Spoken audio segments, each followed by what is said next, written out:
What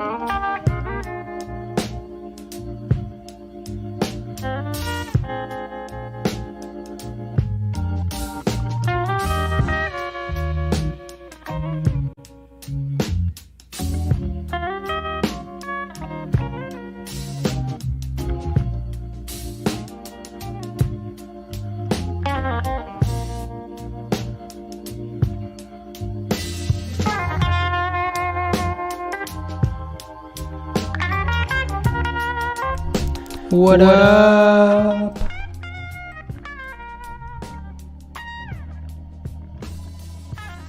What's up, chat? How we doing today?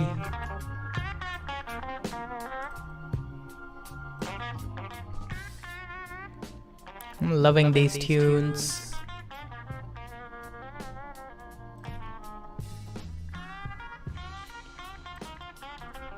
What's up? That's good. Oh, where'd my plushies go? Give me a second. You need to be up here.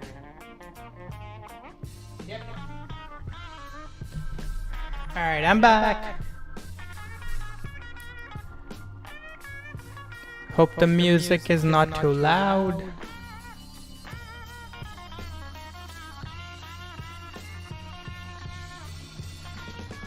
There we go. Alright, I need to do some stuff before we get started with Winglang.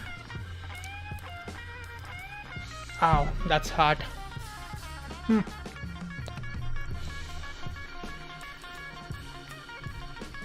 That's hot. What's up, GSG Code? How's it going? Thanks for showing up. I'm sticking around for that long ass intro. I need to set up FosaBot to remind me to put tweets out every now and then. Where is FosaBot? Huh. It was supposed to show up and say some stuff in the chat, like announce. Wonder what could happen, what would have happened. Where are you, FosaBot? Can I do exclamation mark eraser? No, you're just offline. Are you serious?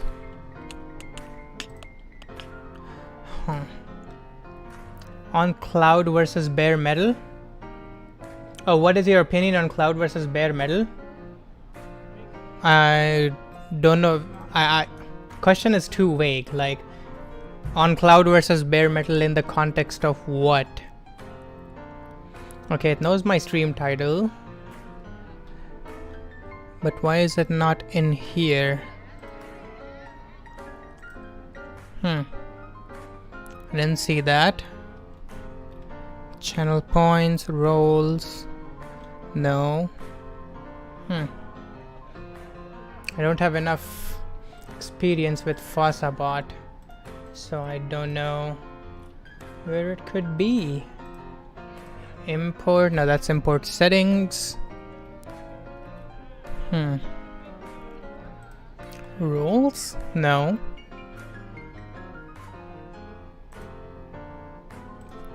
Invite. Oops, that's not it. Oh, this doesn't have search. Okay. Getting started. It'll help me set up. Okay, set up the dashboard. How do I?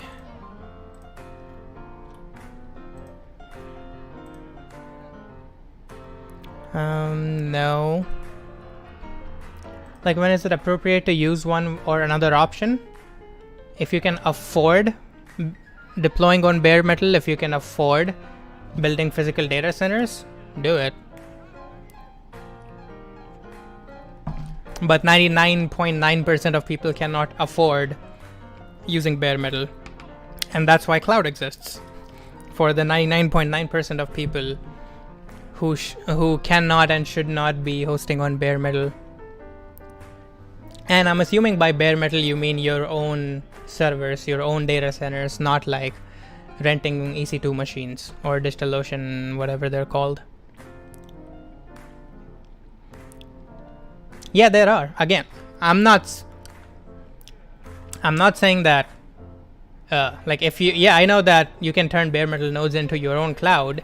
I'm saying that if you can afford that bare metal in the first place, if you can invest whatever $100,000 million that goes into like having your own data center, go ahead. And if you have nothing better to do with that money, sure, go deploy in data centers.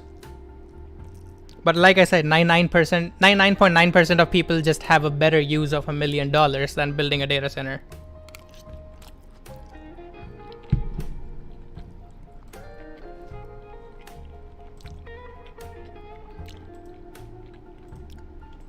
Okay, I don't know what's wrong with Fuzzbot, but I'm gonna post this tweet here. If you guys can engage with that, I would be very happy. If you rent a bare metal machine, yeah, if that's all you need, sure. But if you're renting one bare metal machine now, and then you'll need two in very soon, and then you'll need three, and then you'll need a whole rack, and then you'll need multiple racks, that's pointless. Should have just went with the cloud. But if all you're ever going to need is one bare metal machine, that's perfect. Do it.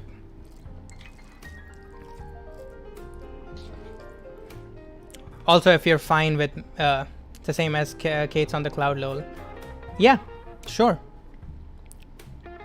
Again, I'm not saying that, yeah, you can have multiple machines and you can deploy Kubernetes on it, that's fine. But you also have to make sure they get power. You also have to make sure they get internet. You have to make sure they're cool, they don't overheat. You have to make sure everything is plugged in correctly. You have to run regular maintenance on them. You have to constantly monitor it. If, like I said, if you're willing to do all of that, if you're willing to invest 100,000, 500,000, millions of dollars into this, sure, it's a good idea.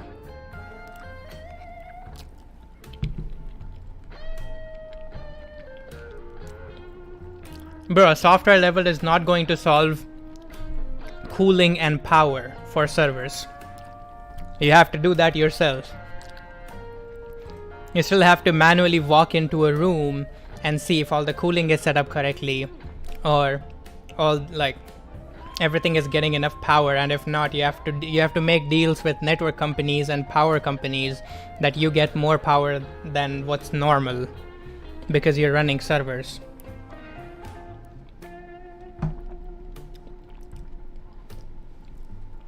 It will reschedule workload on other nodes automatically, yeah, and then you will have to manually walk into a room and turn that server back on.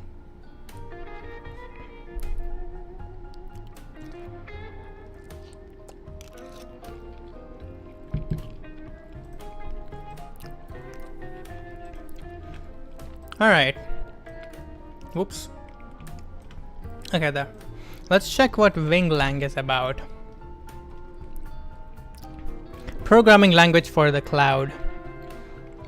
npmi g winglang wingdocs. Okay, let's run this. Let's fire up VS Code. So what I needed Fossabot was to remind me every 30 minutes or so to tweet. But since I don't have access to Fossabot apparently, I'll have to do something on my own.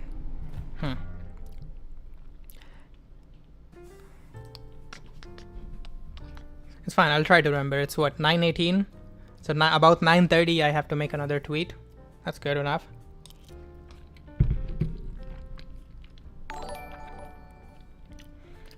Evac Kate, thanks for the follow. I'm sorry, I'm chewing on rice right now while you followed me. Okay, so we want this. Let's run that. Winglang, and that should install the CLI, and I guess that will redirect us to the docs.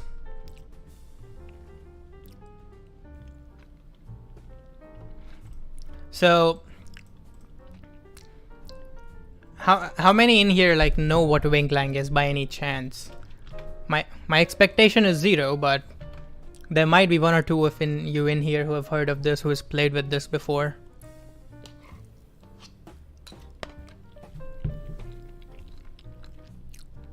That's a big CLI. There we go.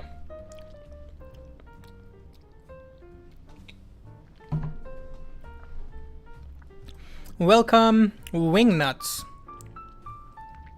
This handbook is your ultimate guide for learning about Wing language. Organized like a book, so you can read it by going top to bottom by clicking next. Okay. Oh, so that just means that there's a next button that goes to the next page. Cool. You're invited to join Wing Community Slack. I'm already in there. If you can't be bothered with the blabber, feel free to jump in to install. Okay. Honestly, true. So I've installed this. Development toolchain, Wing CLI, compiler, and Wing console. And then there's a VS Code IDE. Okay. What version of Wing are we on? 0.2437. So they're not on version 1 yet, which makes sense. It's very much in like inactive development. Give me a second, let me adjust this so that I see more of the chat. There we go. Wing VS Code extension. Let's check that out. Wing language support. Yep, official. And only 450 people have installed it. So that's how many people have tried out Wing on VS Code. Interesting. Cool. Hello Wing. mkdir cd. Okay. Let's cd dot mkdir wing presso. And let's get in here. We can get rid of that and we can put this here. Now add, can I do this? Okay, that's good. Add a new file, hello.w. Okay, so no scaffolding. We just do, how do I, yeah, it's hello.w. So that's the Wing. Nice, cute little logo. Okay, that's good. Bring cloud. Let's bring the clouds. Let's summon the clouds. Amazing. I already feel like a wizard. I'm summoning the clouds. Or in this case, just one cloud.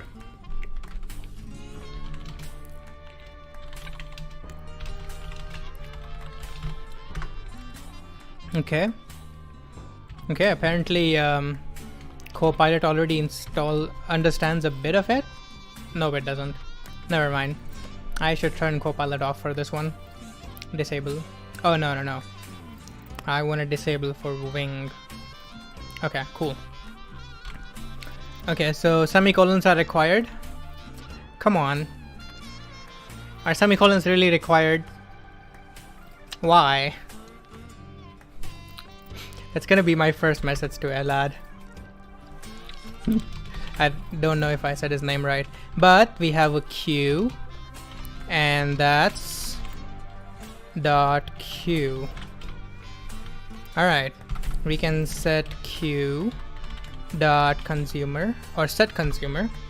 The music is too loud for me. Is it too loud for you guys? It probably is. It's 20. That's good. Alright, Q dot set consumers, and we have to specify in flight because that's a scope. We'll receive a message, and this looks very much like JavaScript, but it's also statically typed. So I have to say str. Yeah. Okay. Unexpired identifier. Alright. So yeah, not the best language server experience, but that's fine. That's because this is a very early tool, so cannot complain at all. So I'm going to put a file in the bucket called wing.txt, and I'll say hello, and I can do interpolation, nice, and I can put message in here, and I can log. Oh, so no console.log, just a call, just a log. That's good. File created. All right, so we have our first cloud application. Cool, 924. Let's no, not yet.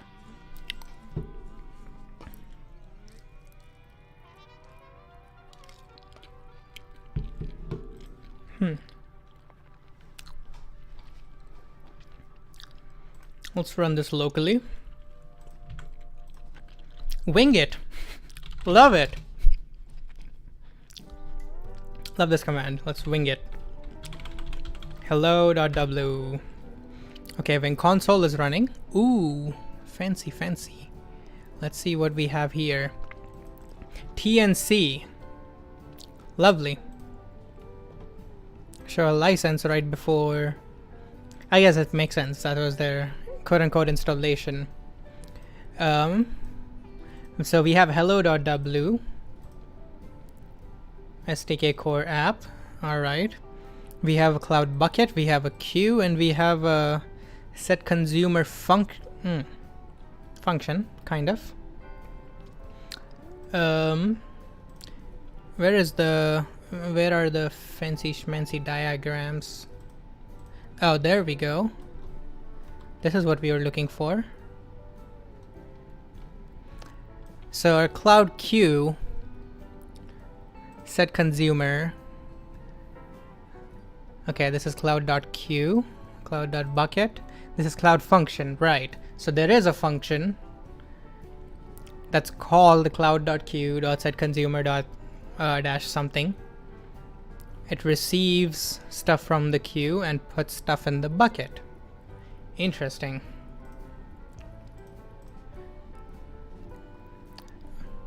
Okay, and this is the console.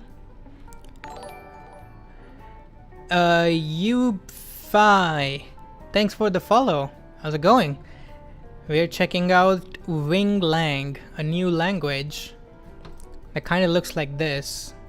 Works for the cloud. I'm very excited on like what else we can do here. How do we put something in the queue? Can I put something in the queue from here? Oh, push message, there we go. So the message is string. So let's say hello. Let's say world. I pushed it. Let's check in the bucket. Do we have anything? No. It received the message, right? World. Oh, there's the log. So this is my console, this thing. Huh. Interesting. How do I see what's in the bucket? There we go. Wing.txt. Files. Are there two? There's just one. And that's what it says. Hello world. Nice. Pretty nice DX so far.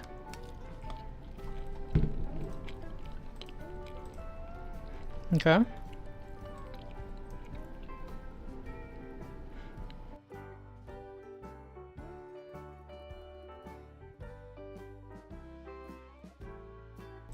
I just muted myself while I was chewing, so you guys don't have to hear that. Wing console will hot reload my app. Cool. And there's a map view.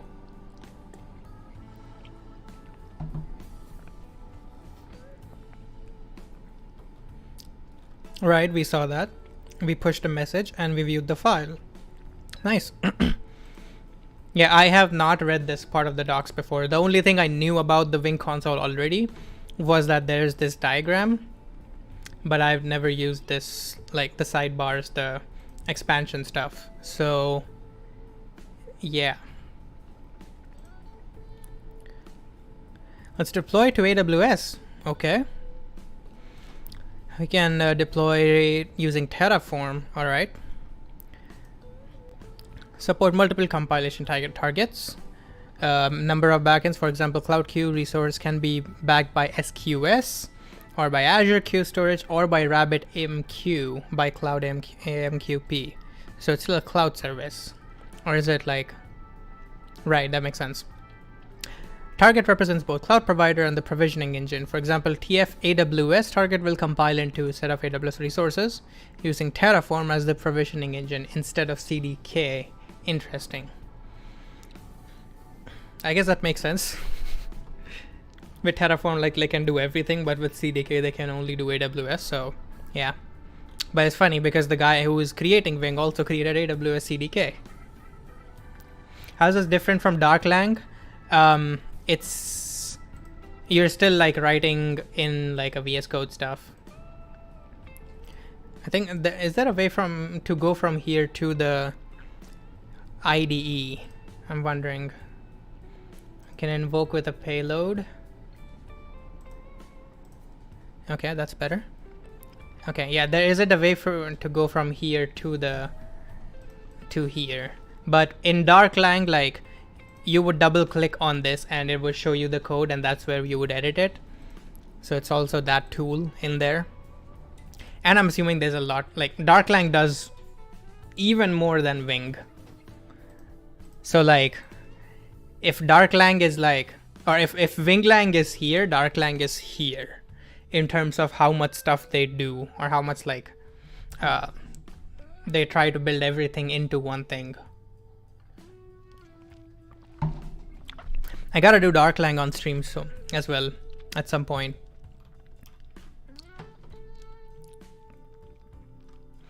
Let's deploy, okay, Terraform, export AWS region.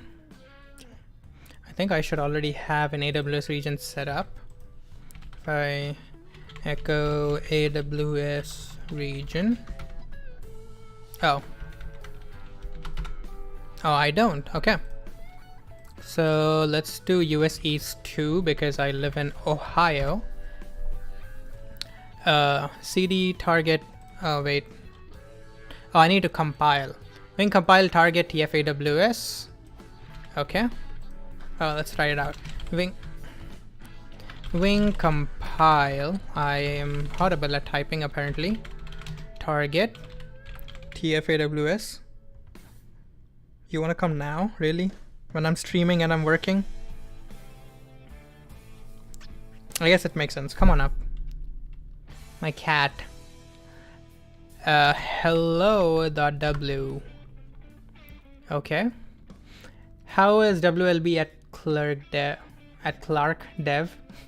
I have no idea what that question is. There are 3 words in that question that I don't understand. Let's see what we have. What do we have in target? TF-AWS and WSIM. So it also generated the simulated one for me, even though I didn't ask it to. Cool. Cool. I guess that makes sense, maybe? There we go. Oh, work-life balance at Clerk. Thank you. Pretty good. I've already taken like 10 days off to go to conferences and stuff. It's remote, so pretty good.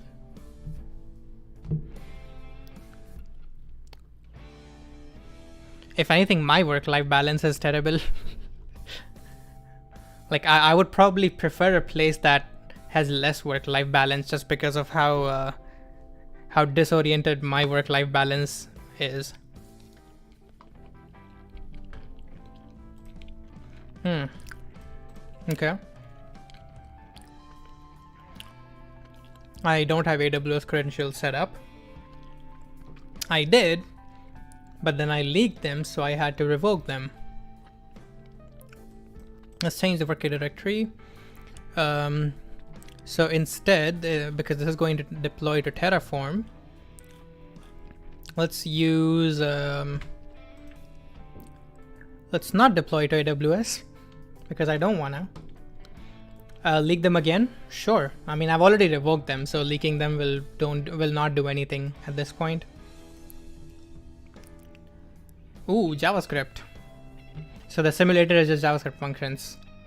Let's actually take a look at what JavaScript they generate. So stdlib, std resource, root resource. Okay, that makes sense. And this is from Winglang's SDK. And closure. Oh, so this is the so interesting. Wing is compiled to JavaScript. Like this is the model of Wing. They're creating closures, but as classes. Interesting. And the app, I'll create the root env. Okay. Trying to find where the queue stuff is. Oh, there we go. So this is what my code ended up being. I guess that there's also this whole thing, but we're creating the cloud bucket, creating the queue, and then setting consumer to this class or an instance of this class, which has a toInFlight. That makes sense, because here we're passing it an inFlight function. Nice. Let's build something fun with it. Oh wait, how do I simulator, low level simulator APIs. So if I do sim wing compile target sim, I guess that's what it did. Target sim hello.w, and yeah, it's the wsim, it's the same thing. Yep. npm install Winglang SDK, and I'll testing simulator sim.start, sim.stop. Interesting. So everything is simulated if I want to run tests or something with JavaScript, so that's pretty nice.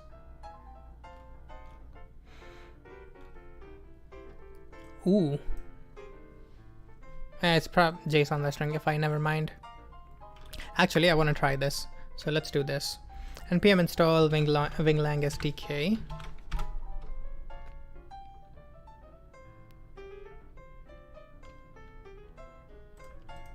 I'm trying to figure out what I should make that I can, like, it's short enough that I can screenshot and tweet it. npm install, okay. And now I need a JavaScript file in here. So let's main.ts, sure. And we are doing all of this. Wait, I installed what? Oh, do I need to do npm init first? That makes sense. I don't know where it installed that. I have to figure out what which npm repository am I under somehow, where it installed this. But okay, that works now. TS node main. Okay, sure. npm ig ts node. Oh, TS node. I can probably not use Dino for this. TS node, and let's run main.ts. Invalid Wing app. Simulator.json not found. Oh. Sim file.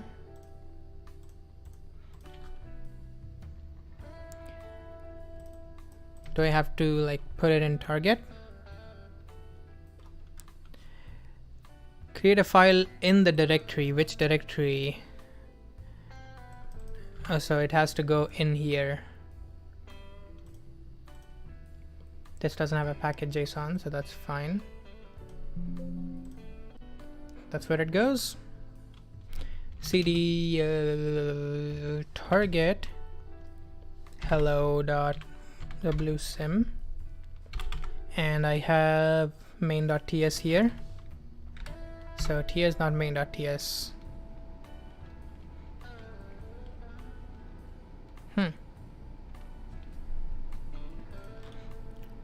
Or does it only go under target?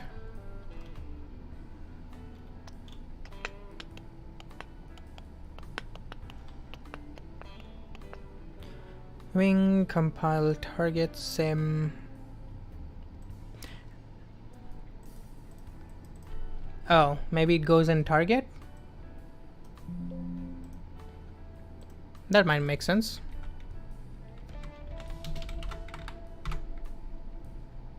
There we go. Yeah, now it ran. And I can do something like this in here. Let's see what the tree looks like. Ooh, that's a lot. That's a lot. Not gonna lie, that's a lot. Cloud test runner, test runner. So there's a test runner, and there's the root. Then there's a bucket in here with all the connections. Okay. Oh, so it's a physical representation of the tree. I guess kind of. It's the same thing. Cloud.q, and there's a closure. Okay. And I can interact with it. I can get a resource, invoke. Nice. Cool. Cool. Let's leave this, and let's try to build something with it. What do we have in here? Hello.w. Never mind, need to expand this again. What do you have? This is a language reference, no. Cloud library, okay. So we have API.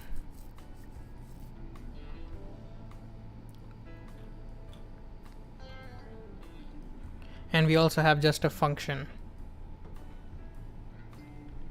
How do you invoke a function? Cloud.function, count words dot invoke. Okay. And it'll return whatever. Cool. But you should try to not do that, obviously. By the way, my cat is here if you guys want to see her. Right there. Oops. Alright. Give me a second. I hate this. There we go. Hi, Lulu. Wanna say hi? Hey. Wanna say hi to the camera?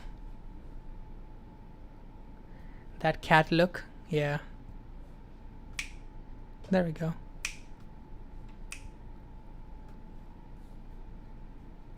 She's a chonker. Look at that. Look at that. She's a chonker. Is Vic its own lang or superset of JS? It's its own language. In cam. Yeah. Yeah, it looks very JS-like, of course, because that's like the most popular language, so they had to pick that. And it compiles to JavaScript, at least like for the simulator. So it's heavily based on and around JS. Oops, not the one I'm looking at. That's one. Yeah. Oh, so here's the handle. Okay, never mind. Yeah, so it kind of compiles to JS. I'm sure it like the serverless functions it creates, it's they're all in JS, and that's how they're deployed. Yeah, but like the syntax is completely different, and there's a whole new scope, the in-flight and pre-flight scope. So it's a pretty interesting idea to have the in-flight scope. Once I learned about this, it kind of like infected into my head, and like oops, I'm not sharing my screen. There. Wow, I wasn't sharing my screen this entire time.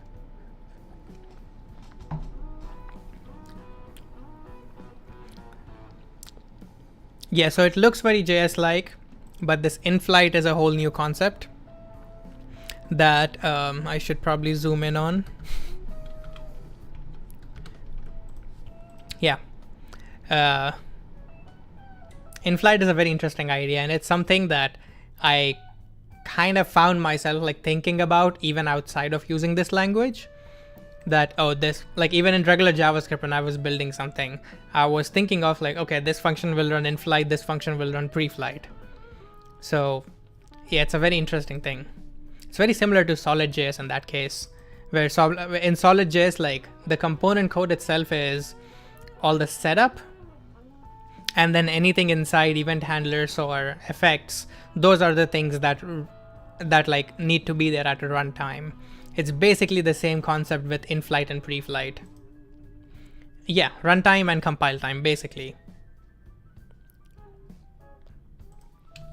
Or it's not even really compile time, it's like it's deploy time, like the initial run. Like think of the constructor to a class.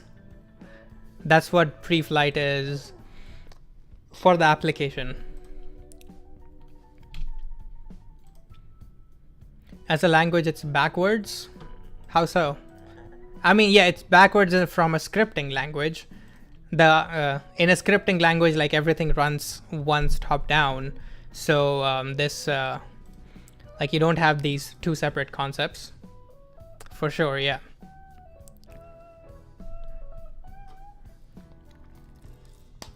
And yeah, most languages don't have this sort of like separation.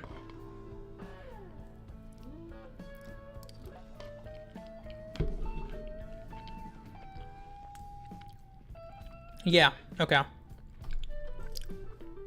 But like the point of this, everything is pre-flight, you specify runtime, pretty much, yeah. Because you're not just creating like an application that will start and it'll just continue running and you send requests to it. Like for cloud applications, there's a very specific, how do you want to set this up? How do you want to wire everything together? And then like what exactly is going on, all of these different things. It's not just a monolith process running. It's like this is being compiled into a distributed architecture that is going into many different places, or they might go to many different places, and they all have to interact with each other. So you have to do some sort of a setup, which normally you would already do just in memory, where like in memory you might, if you're using something like Nest, then what you would be doing is, or even like Spring or something, you're initializing some like core classes, and then you're like building a dependency graph of what depends on what. Let's inject that into it and initialize that class as well. Or with something like Solid, you would create a signal, you would add subscriptions to it, and then you would add like event handlers and things like that. So they just decided to make this separation very clear in the programming language.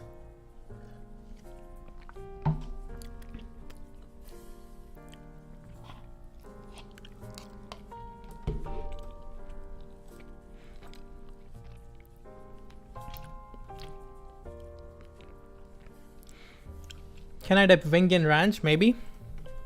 Should ask them. I want to figure out what I can make that would make a nice screenshot in here, and we have this much of space.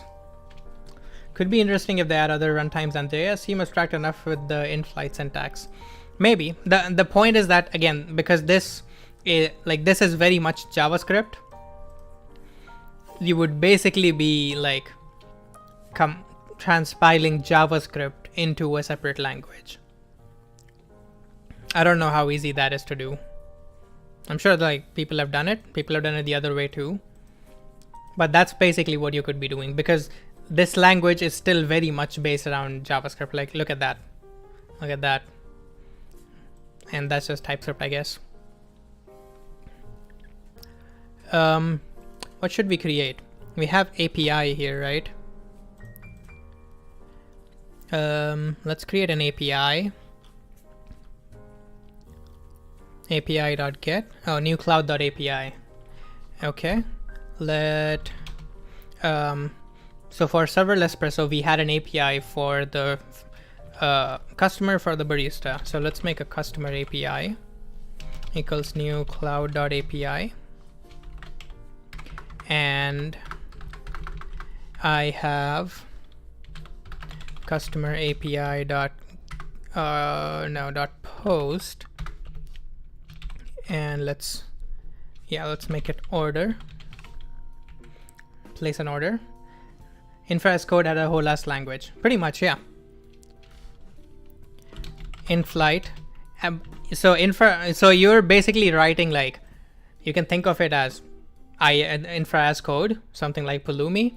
But as soon as you write in flight, you immediately switch into your runtime code.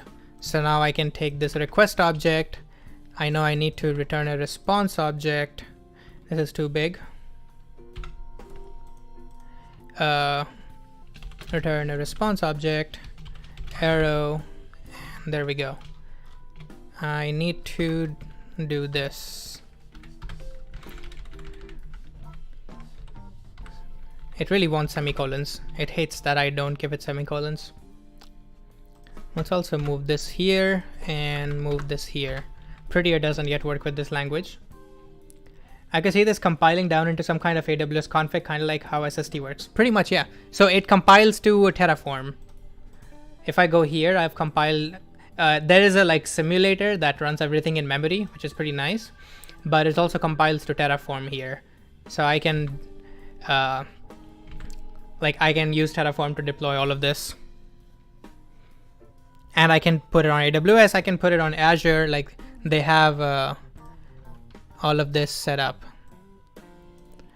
Let's see. Standard types, core concepts, I don't know. Tools, CLI. Yeah, so there's the simulator, there's AWS, there's Azure, there's GCP, and there's also a CDK version. I guess this is what they started with. This is the language. Yeah, I know, right? I would fucking love using this. Like you can have the simulator for testing. Yeah, it's made by the same guy. I still don't fully know how to say his first name. I guess I should have asked him, but yeah. And there's also other targets. Like I think I can, like if I, do they have control K? Okay, cool. If I go to Q, I believe they can also like, it compiles a RabbitMQ for Q. Or is that just a simulator? No, that's these two are they're not supported yet. They're still working on the Azure GCP stuff. But yeah, simulator basically exists so that we can test. Where is RabbitMQ? It's not here. Rabbit. There we go. Yeah, for example, the cloud.q can be backed by SQS, by Azure Q Storage, or RabbitMQ. And you could probably write like a Kubernetes, which is what every single damn ISC is missing. Yeah, exactly. Does it have some kind of predefined behavior for network failures? Like when you specify in-flight keyword, can you specify second callback for the failure case? Let's figure out. We're writing an API. Perfect time to find out. So once we get an order, let's see, what can we do here? db.request.vars.id. So there is a request dot body headers method path query and vars. So let's go with body, and my music stopped. It'll give me a second. Let me put on some rock for this. And why is this not configured to run in VLC? Give me a second. I don't want Windows Media Player. Just give me VLC, please. Thank you. There we go. You can close that. Code Opinion live streams. Oh, hell yeah. Fuck yeah. I was there for a bit. Pretty fun. Wait, he's streaming right now? Oh, no, no, no. There's no way. There's no way. No fucking way.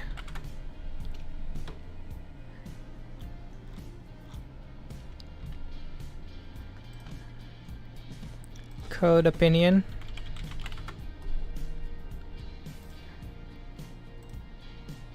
No, he's not live. I mean, this time first time ever a few days ago, and I see him. Yeah, of course I was in chat. I'm in his Patreon. I give him money.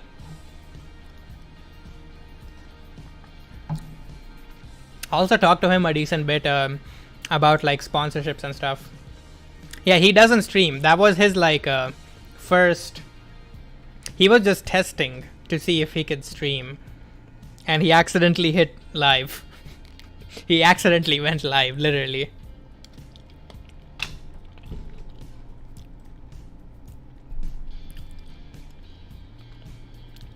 Huh. Interesting.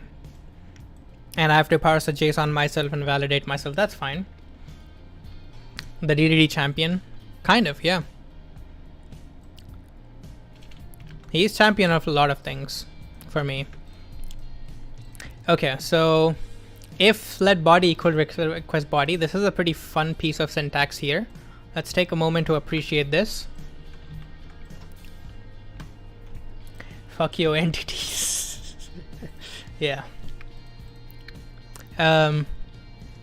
Yeah. Nice. Basically, I don't have to do let body equals request.body and if body. I guess this needs to go in. Wait. Boolean but got string instead. Oh. Undefined. Null.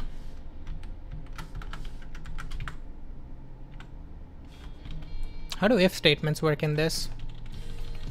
I guess I was giving the JavaScript example, but I guess Rust and JS had a baby. This is nice syntax though. I can like assign it and do an if check in the same line. That's nice. But I do need to JSON parse it. This is where I would love to have Zod, I guess. Bool maybe, I don't know. That's fine. Order. And let id equals counter.inc. Oh, so that's what I needed a counter for. Sure.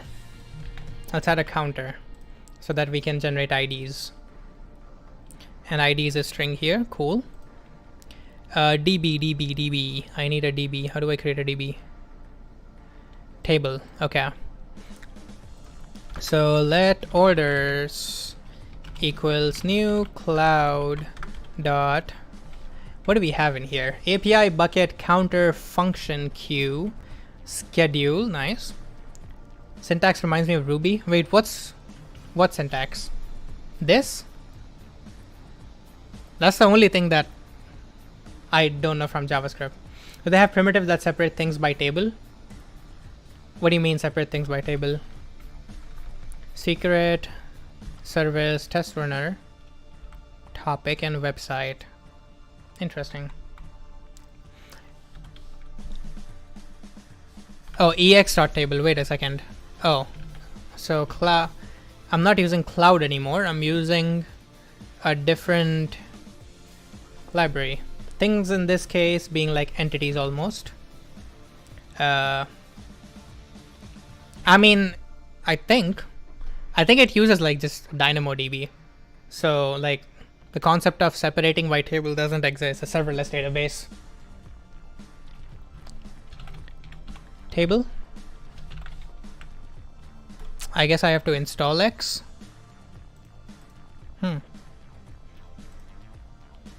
Expected one argument. Okay, that's fine. But ex dot didn't give me anything, right? Okay, Redis and table. Nice. Yeah, this looks very much like DynamoDB, I think. Name, orders. Oh, wait. What do I see here? Wait, okay, let me finish this up and then I'll show something really crazy. Primary key, ID, sure. Columns. There is a name. What do we want? We want a product ID column. That is x.columntype.string. Okay. And I guess I also want. Why are you complaining? But got JSON instead.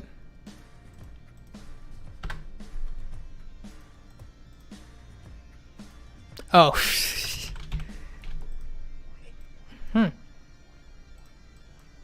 Huh. Is that that's not a function. I don't know what this syntax is. It looks very interesting. ex.text file drunk. Yeah. So do I need a comma then? And I need to specify customer ID. Oh, no Copilot in here. I pressed tab automatically, expecting Copilot to fill it out, but I disabled Copilot. So, okay, first of all, interesting piece of syntax. I'm curious as to why that's needed. Maybe this is a function. But the other thing, look at that. No curly braces. No curly braces. So there's a constructor by default automatically takes key value pairs. Are those property expressions? I don't know what they are. I'll have to go into the language reference to figure that out. Let's see. Utility functions, declarations. Do we really want to go through this? Nah, no, right? Let's go with a no. Let's just continue to bask in its awesomeness. Immutable map, yeah. Nice. So what we can do here is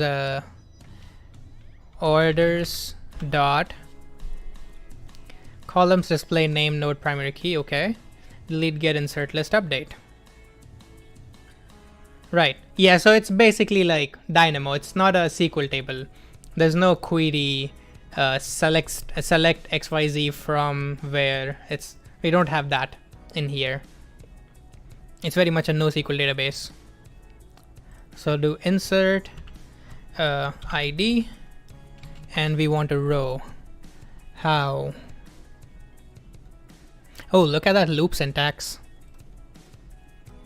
Nice. Sexy. Where to go? Employee data just directly. Okay. So we are just hoping that this is in the correct. Can we do this? Product ID. Okay, so there isn't autocomplete. Nate, how's it going? Man, haven't seen that pink badge in a while. You check out what I'm working with here. Product ID. Nice wing. Thanks. In the thumbnail, you mean? Their entire SDK is implemented in TypeScript. Yeah, but their language probably is not. Expected. Yeah, it just wants some JSON, I guess. Yeah, it just wants JSON. It doesn't have strict typing like that yet. It's Rust, of course. You're here with the badge. Yes. Let's do order dot product ID, and let's. No, you don't like that? Which is not a JSON value. How do I do JSON value? Give me JSON examples. Huh. JSON. You can turn anything into JSON. Okay. How do I grab a value from here though? Can I do a dot something? No. Oh, j.get. I don't want to do a j.get. Is Winglang better than OCaml? They're two entirely different programming languages for two entirely different purposes. That's like asking is HTML better than CSS? Actually, no, that's a terrible analogy. You'd use both together. Never mind. But again, like the point, Winglang is the language Winglang. Yeah, it's not better than OCaml. Hell no. But that's not the point of Winglang. The point of Winglang is not to give you a nice programming language, even though it tries. But the point is to give you a way to build cloud applications. Yeah, I don't want to do j.get. I'll just put order in here and I hope that it's in the nice thing. Is SQL better than ORMs? Maybe. Also, no async await I'm seeing so far. Where is, yeah, db.update, db.insert, there's no async await. That's cool.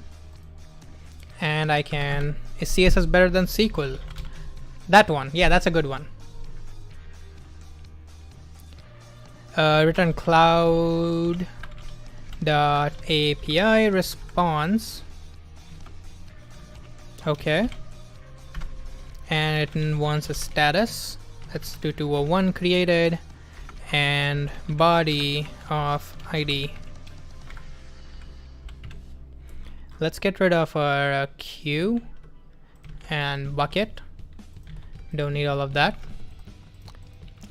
And let's so you guys want to see this command? Wing it. Hello.w. Wing it. And Tailwind is better than GraphQL, of course. And let's take a look at this console. So here's what it created. There's a table, there's a counter, and there's my API, which has this one function on request handler. I can invoke it from here. I can give it a payload. And yeah. And here from Cloud API, I can send it HTTP requests. Nice. So let's do this. Let's post /order, so it knows that route from my from the code. I can give it headers. I can give it body. So let's give it body. I want customer ID to be Nate Rocks, and I want product ID to be 10 mg weed.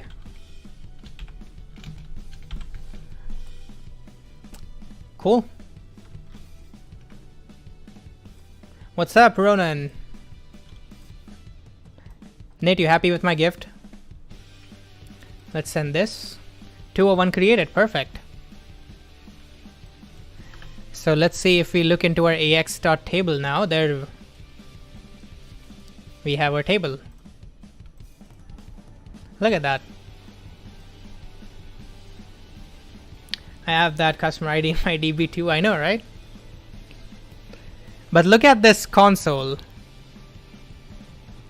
Like my table right here, I can see that this table is what my API is using. Let's add a couple more, maybe.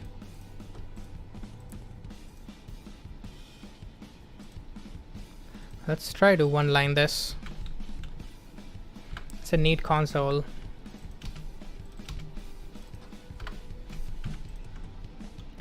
Let's customer API dot what else do we want? Do we want get order?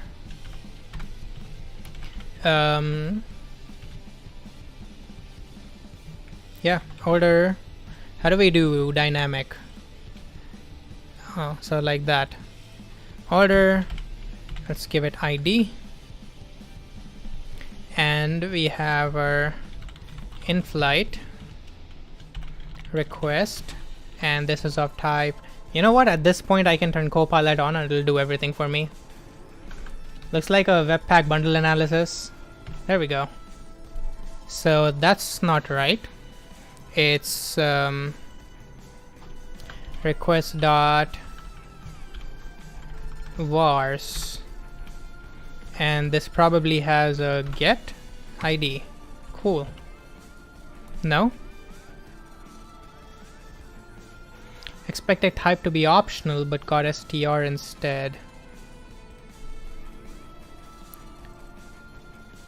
I guess I need to do this outside. So this should give me the ID that's a string. It's fine, I don't need that. Oh, I can just do that. Okay. Let order equals orders dot get ID. Cool. And I can return API response, that's my order. Oh, I need to stringify it. Okay. JSON.string. Stringify is not documented, I guess, in the LSP. Cool. And I need to add a thing here. What? What? Okay, there we go. This one we can do that. It's too long.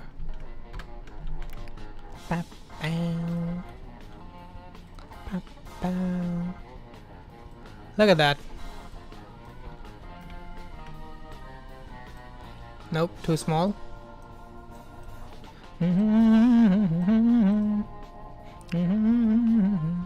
I wonder if there's a way to like have these show the route. Like this should be post/order get/order, right? Console.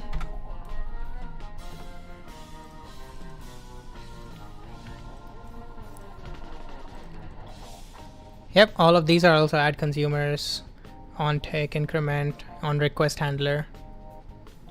Okay, I guess we cannot. So there's an explorer view and a map view. Okay.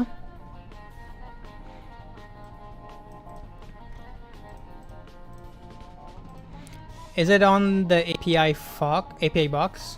What's the API? No, it's in the API box.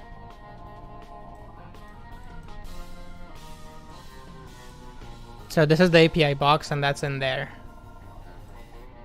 I guess the functions themselves don't know what URL they're in. That's only, yeah, the URL is only on the APIs. Yeah, so this part is the API and then the request handler is just this function. And this function has no idea what a route or what method it's attached to. I'm sure there's a way to do it, but yeah, I'll ask them about it. Relationships.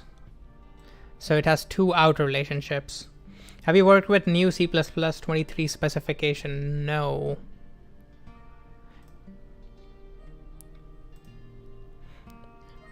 So that's the in. Nice. Can I move this around? No. It's auto-generated diagram. I cannot move anything around. Okay, no problem. Not a big deal, I think.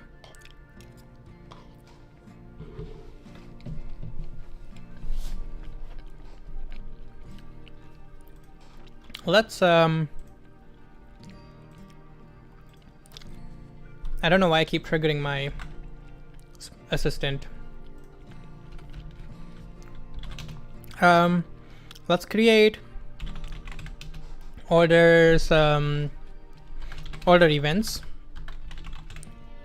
Let's call it new cloud dot. We have a topic, right? Yeah, we have a topic. Do I need to give it anything? No, I don't. Shut up. So now when we post, we can say, let's maybe something like order.insert and order events dot, we can do publish. There's a display, how to display a resource in the UI. Oh, that's a pre-flight though. Yeah, look at that. These two are only available in pre-flight. So I think if I do this, it should throw an error here because I'm using a pre-flight property inside the in-flight scope, but it's not doing that yet. But at the very least, I'm pretty sure it will fail to compile if we do that. Okay, so we can publish a message. We should probably like be JSON stringified. Let's say order created. Cool. How is it? There we go. So now this is going to cloud topic, And from here, maybe we can pick up this order. So let's do order events dot. So again, these are pre-flight and everything is pre-flight here. I don't see any in-flight stuff. Display node on message to string. So I don't see it publish anymore. I can only do on message. In-flight, and this is a message string, right?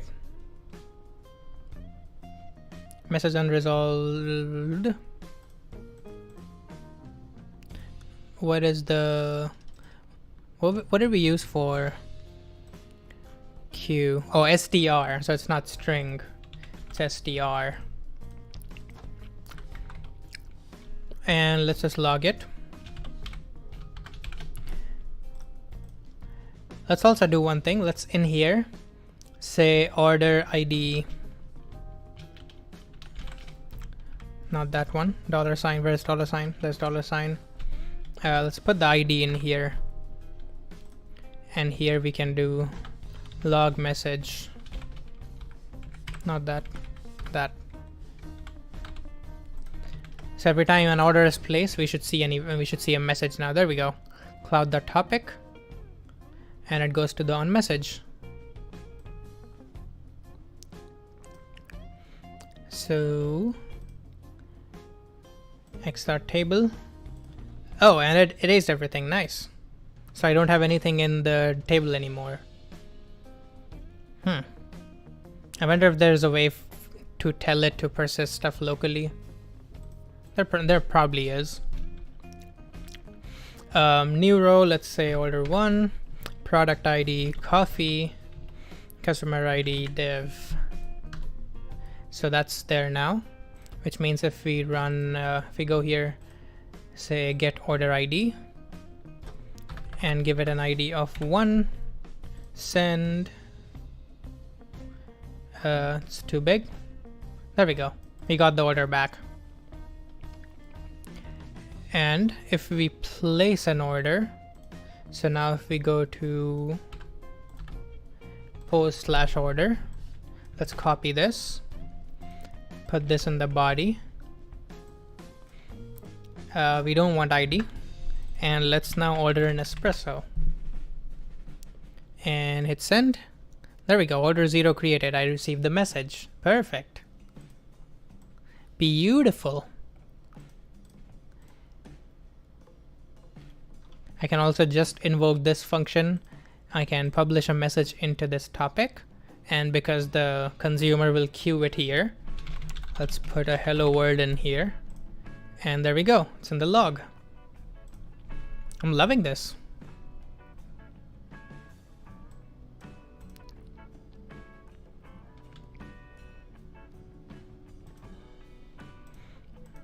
Okay, let's now do something. I am wondering now how the fact that comes with a sim in beta just kills everything else. Yeah, basically.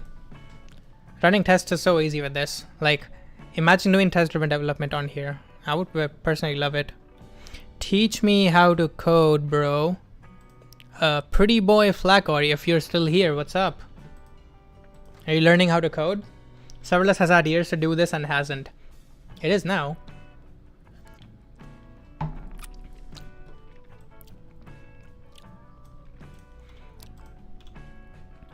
Let's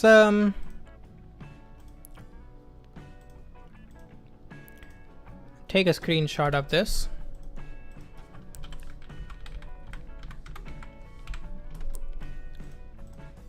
These are in-flight functions. Here's my table with the columns. Save it. Okay. I also want some of this in here.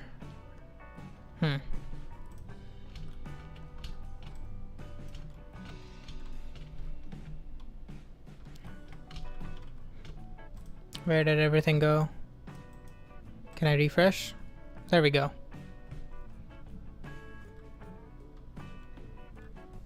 So it only I guess I should use these.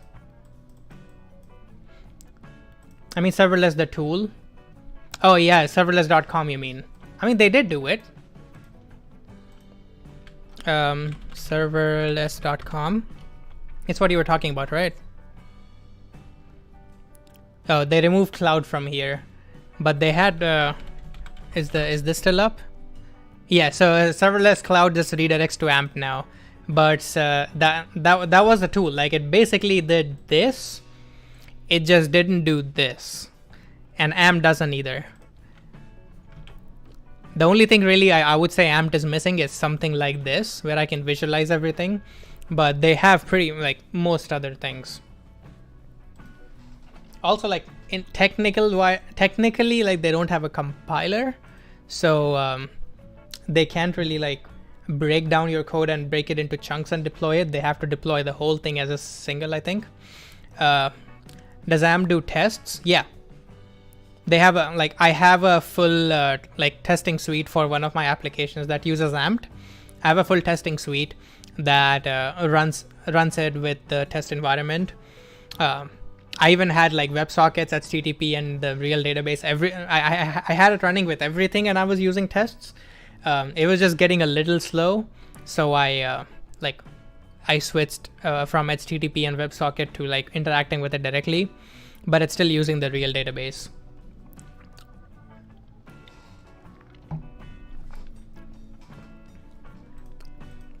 And it has a test stage where it will like create a brand new environment, run your script, and then destroy the environment.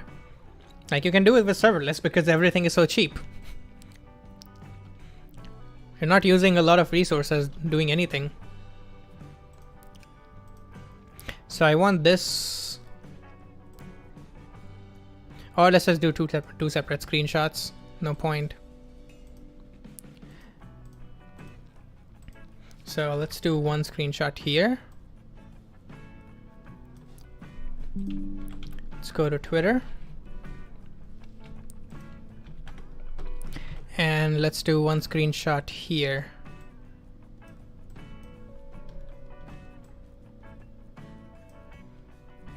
And let's select something like EXTable. Or let's select this so that it shows like how much stuff it's touching. And let's take this.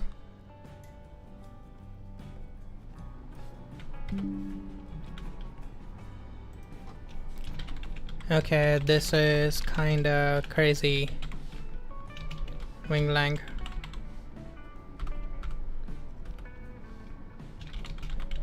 I would honestly love to build apps like this every day.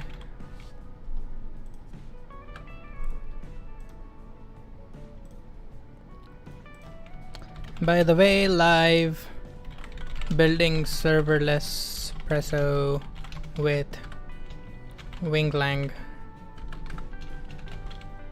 Come through twitch.tv/SaveAgrawal09.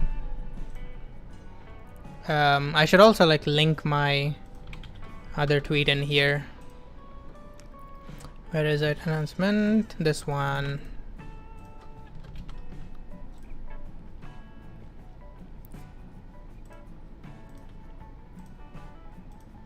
Go engage with it.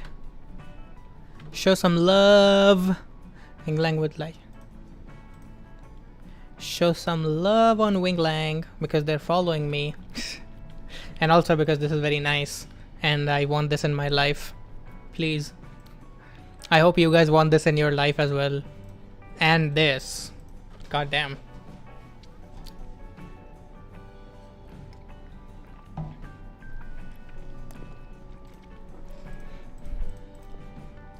Alright, so we now need to find a way to like send real messages in here. We'll have to like string JSON parse them. But clearly that doesn't have... Let's see, it might have validation inbuilt. API reference. Is there like a validate hook? What is this? Compiler plugins, okay. Never mind.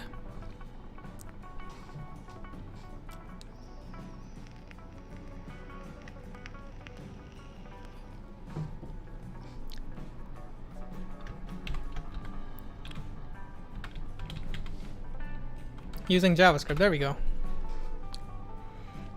Oh yeah, so you can export a function and then associate it with a class. Or like this is basically how you import something from JavaScript. Is there TypeScript? There we go. It is possible to use TypeScript to write helpers, not directly supported by Wing. Okay. Compile code to JavaScript and then use extern. Okay. Cool. So let's go back. Wait a second.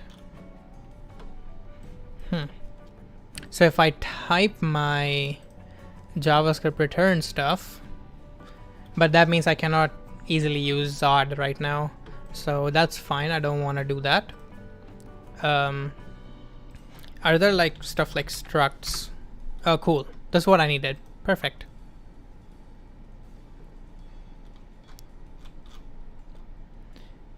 Yeah, so primitives, which is like strings, numbers, and booleans. Okay. And then there's functions. There's the default pre-flight function, and then there's the in-flight function. Interesting. Oh, so this is optional. Okay, that's fine. Yeah, so they allow this in case like you're importing something that's already an in-flight function. It doesn't throw an error. Okay, that's good. But by default, it's also in-flight because it's being defined in flight. Nice. Struct expression and okay. Join str. Where is options? Oh, there we go. So we can specify that it wants options, and I have access to stuff like that. And here I just give it a key value pair. I don't need to wrap it into curly braces. Okay. Flow control. There's the foreign, inline or wrapper. So, what do you mean, inline or wrapper?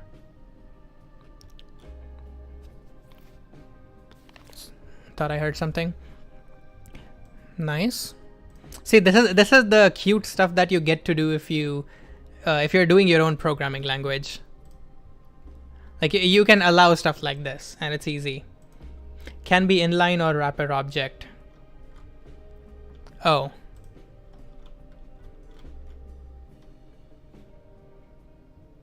It's also okay to pass an object. Oh, so you can create one like this. So if you're creating an struct object, you'll have to do this. Nice. Okay, cool.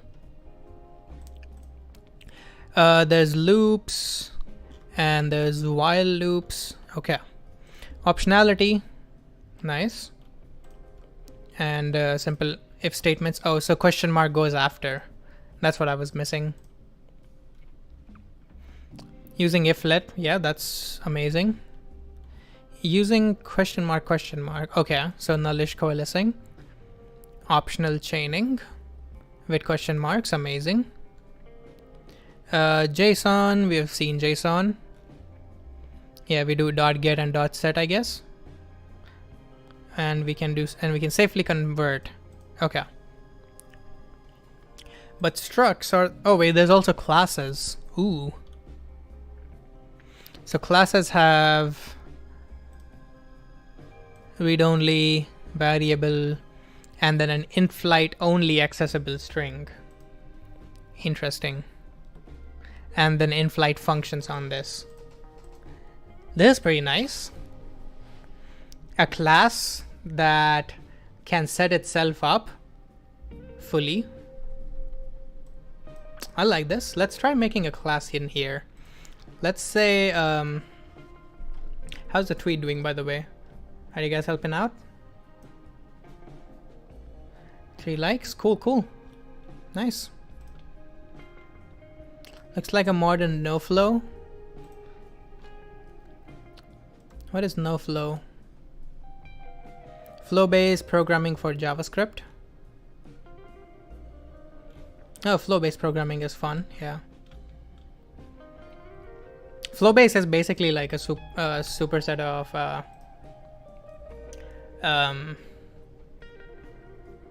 Reactive programming.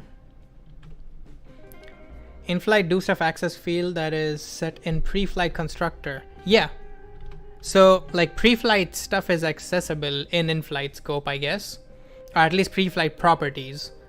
Because those can be like, I guess, global properties. Interesting. Let's see. Field 2. Are we using field 2 in here? I'm assuming that the pre-flight properties should only be like read-only inside in-flight functions. Yeah. So let's have like a let name equals app or something. Right. So if I am pre-flight, I can set name to something else. I'm guess is not reassignable. Var variable declaration. Oh, let var. Okay. So I can assign it here, but I'm guessing that if I try to do it in here, name equals in-flight, that will not work. Yeah. Cannot be reassigned from in-flight. So you can read the stuff from pre-flight because that was the setup. That's basically your configuration, and but you cannot change it. That makes sense.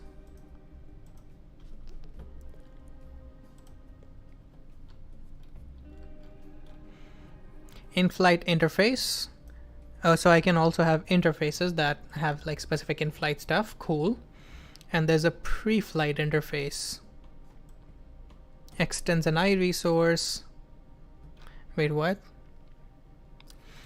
Interface iProfile in-flight class. Oh, so this whole class is in flight. I cannot even instantiate it in pre-flight, I guess. This one is not. I guess the song just ended. Yeah, let's put on some more songs.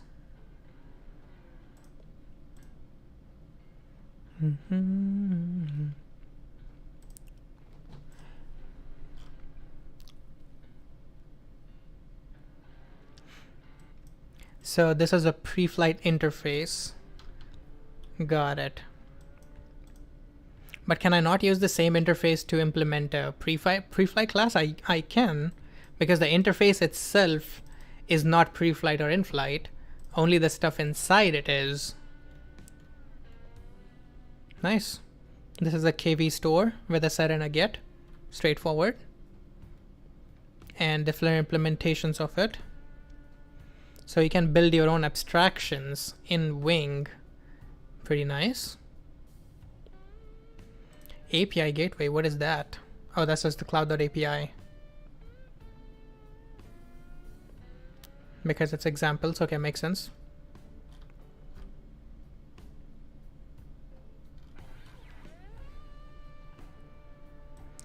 Okay, there's nothing in there really.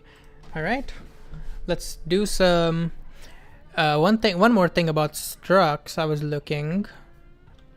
I guess I have to define them like this. We don't have take this in and convert it into a struct. Wait, what did I do with it? It's right here. Okay. What was that? Message expected semicolon. I guess I...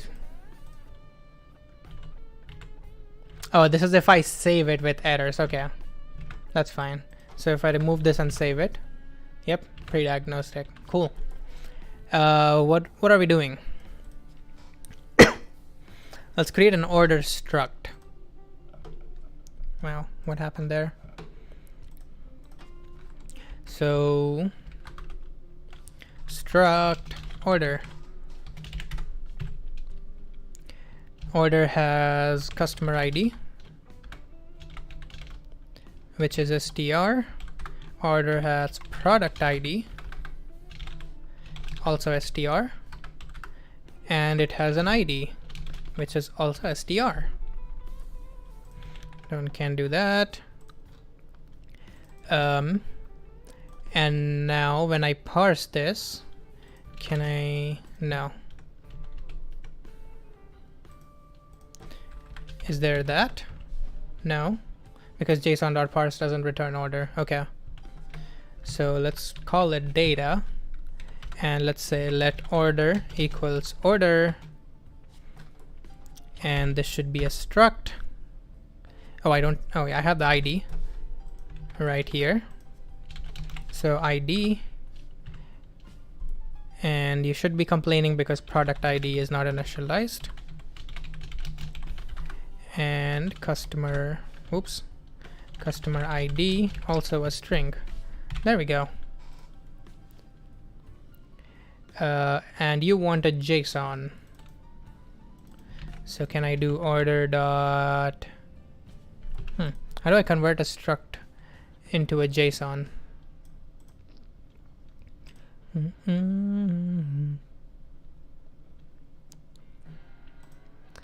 Can I not?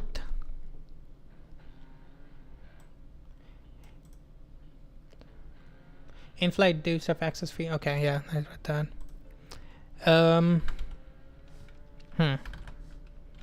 So I guess I need some sort of from JSON and to JSON methods. Okay, why not? So this is an in-flight function. Functions. Also, let something equals an in-flight function. So let from JSON, or let's say order from JSON. This is an in-flight function that takes JSON, which is a string, and returns an order, right? And we're just going to say, oh, this is a JSON.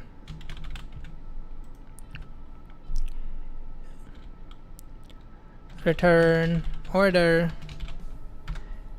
and oh wait, JSON won't have an ID, will it?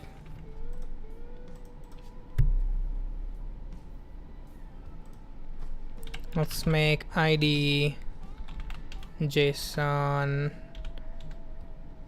What are you complaining about? Oh, I need arrows. My bad. And it was what, JSON.get? Oh, not const. Let customer ID equals JSON.get customer ID.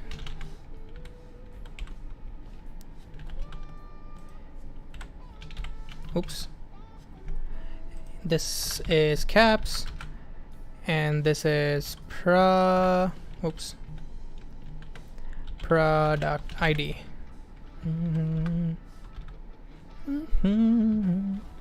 Let ID equals also JSON.get ID.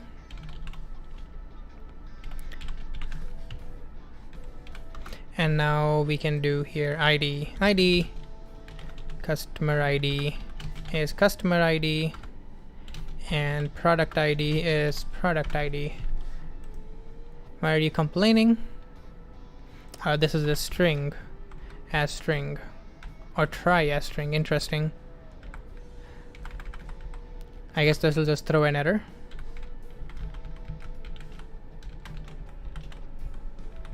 There we go. So if anything's wrong, it'll just throw an error. Now the question is, can I get rid of these? I cannot.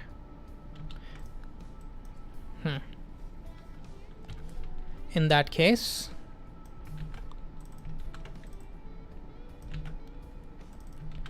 let's do that. And we don't need these.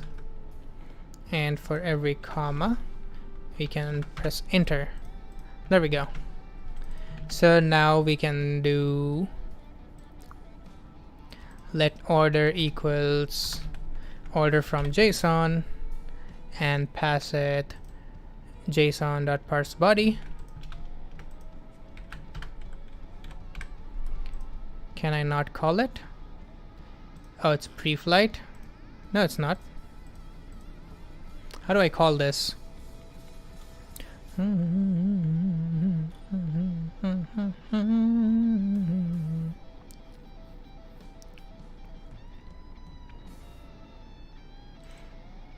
Seems to be just like that.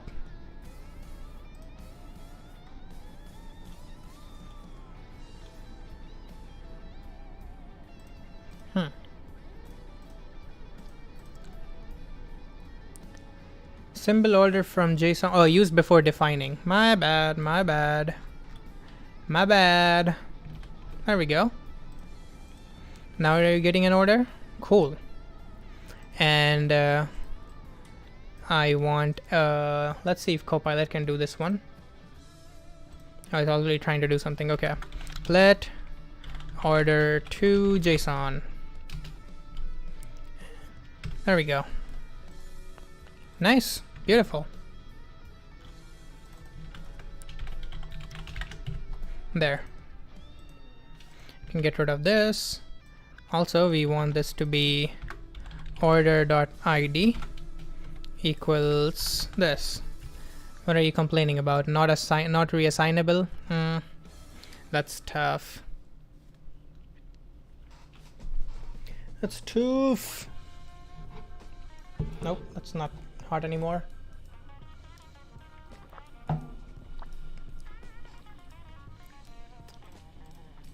I always have this issue with fucking mappers.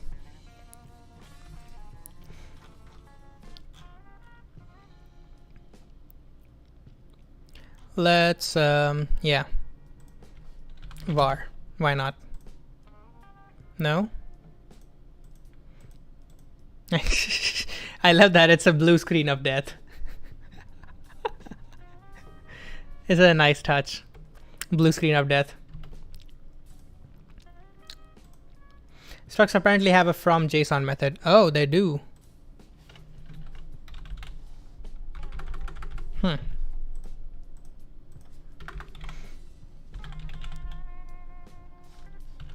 Oh, is it on the struct itself? Order dot? No. Let me first get rid of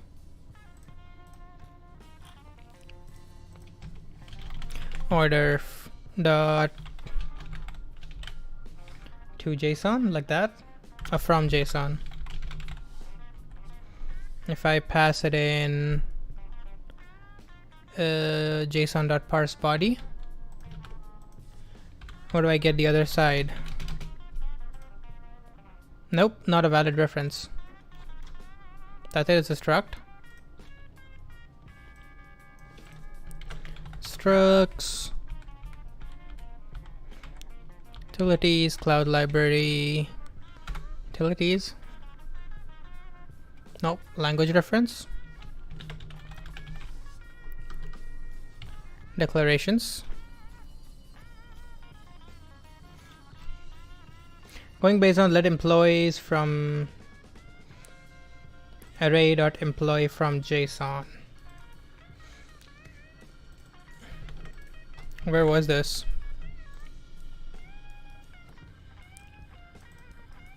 This is an array of employees. So maybe arrays can have from JSON away.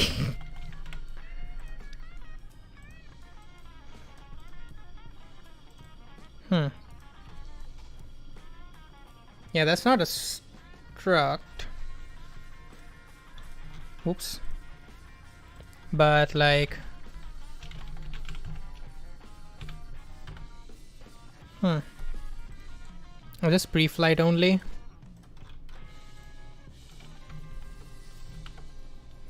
No. Don't know what that is.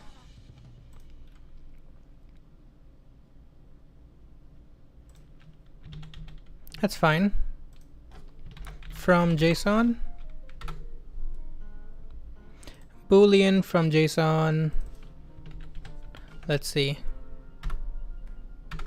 There it's on a number. It's on.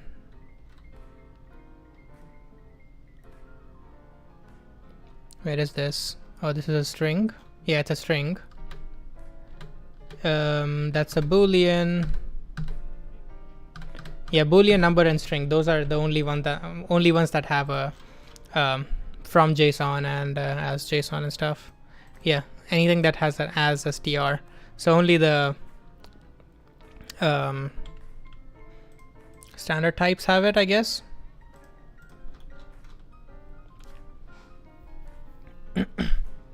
Maybe it's something they'll add in the future. What's the error? Got order instead. Okay, get rid of that.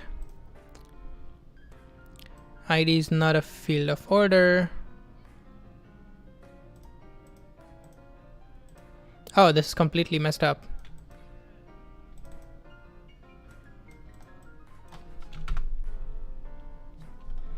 First, get rid of the var.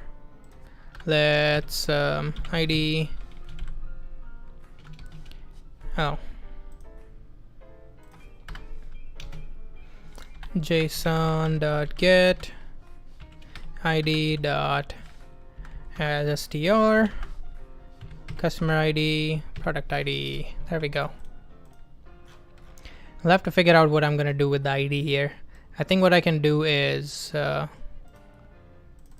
instead of doing that, for this one I'll have to do it manually. So data,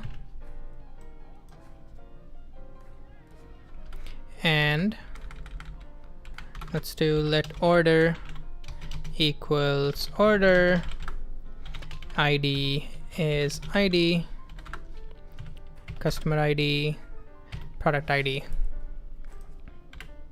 So maybe we need some different kind of like request model that we are going to use. Yeah, that's why yeah, okay. I understand the issue now.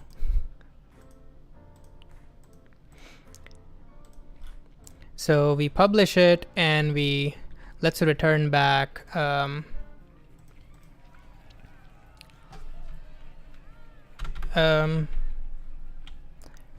wait, where did the did I get rid of yeah. So orders dot insert, I have ID and I have order. I guess this one you want to be okay. Let order JSON equals order to JSON order, and then we can do this and we can do this. Oh, yeah, now you want string dot as string.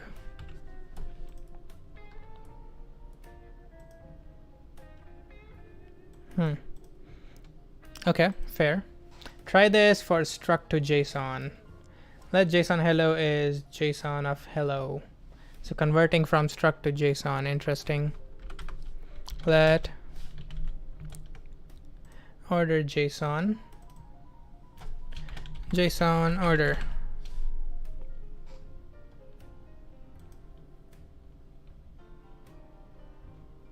Okay. If we can do this, why not? If you're expecting JSON in insert, why does this not work?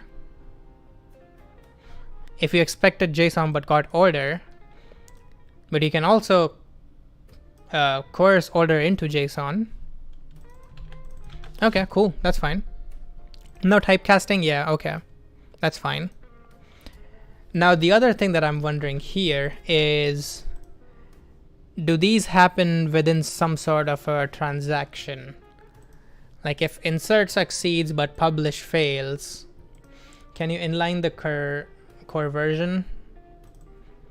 I have it in 2 places, but I guess I can do this. Yeah. Cool. Yeah, the main reason I separated out because I was using it in 2 places. Oh, whoops. Whoops. Can't have that happening.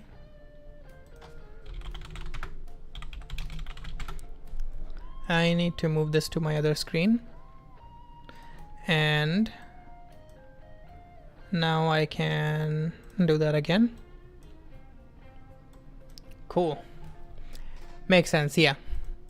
Yeah, no, that works. That's nice. Thanks. Apparently I'm not the best at learning new programming languages. So thanks for helping. Okay, so now we're publishing that here. We can say order, or let's just call it message. And let's do let order equals from, or oh, that's wait, what? There's a panic. What does panic do? Panic with an error. Love it. Okay, order from JSON.parse message, and I get the order here. Perfect. So I can say now log order received, order ID, and I can send any messages here. Perfect.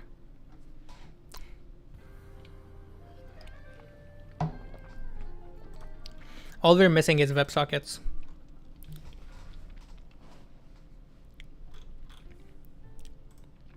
I'll take a quick pee break. I'll be right back.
Back.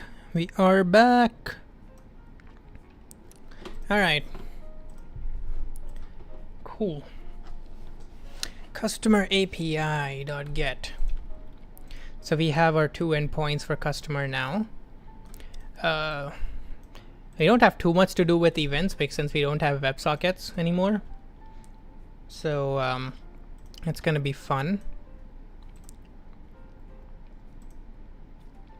to try to figure out how to build this, because I was kind of banking on WebSockets being a thing. From JSON thing will be a new thing on all of structs. We'll do schema validation as well. Perfect. That means I no longer need Zod. That's awesome.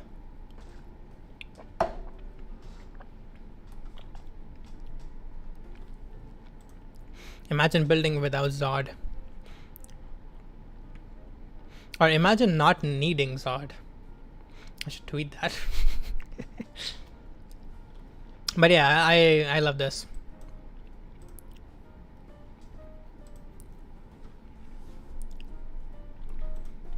So since we have classes, I also wanted to see what resources are. I've heard about this.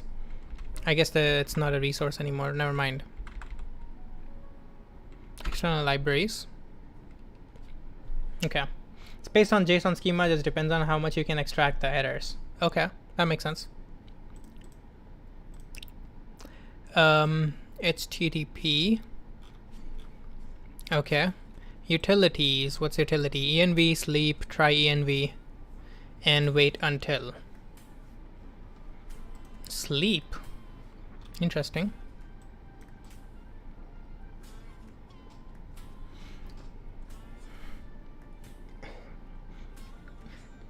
Sorry about that. Interesting to see how that works. And there is bring AWS as well. Cool.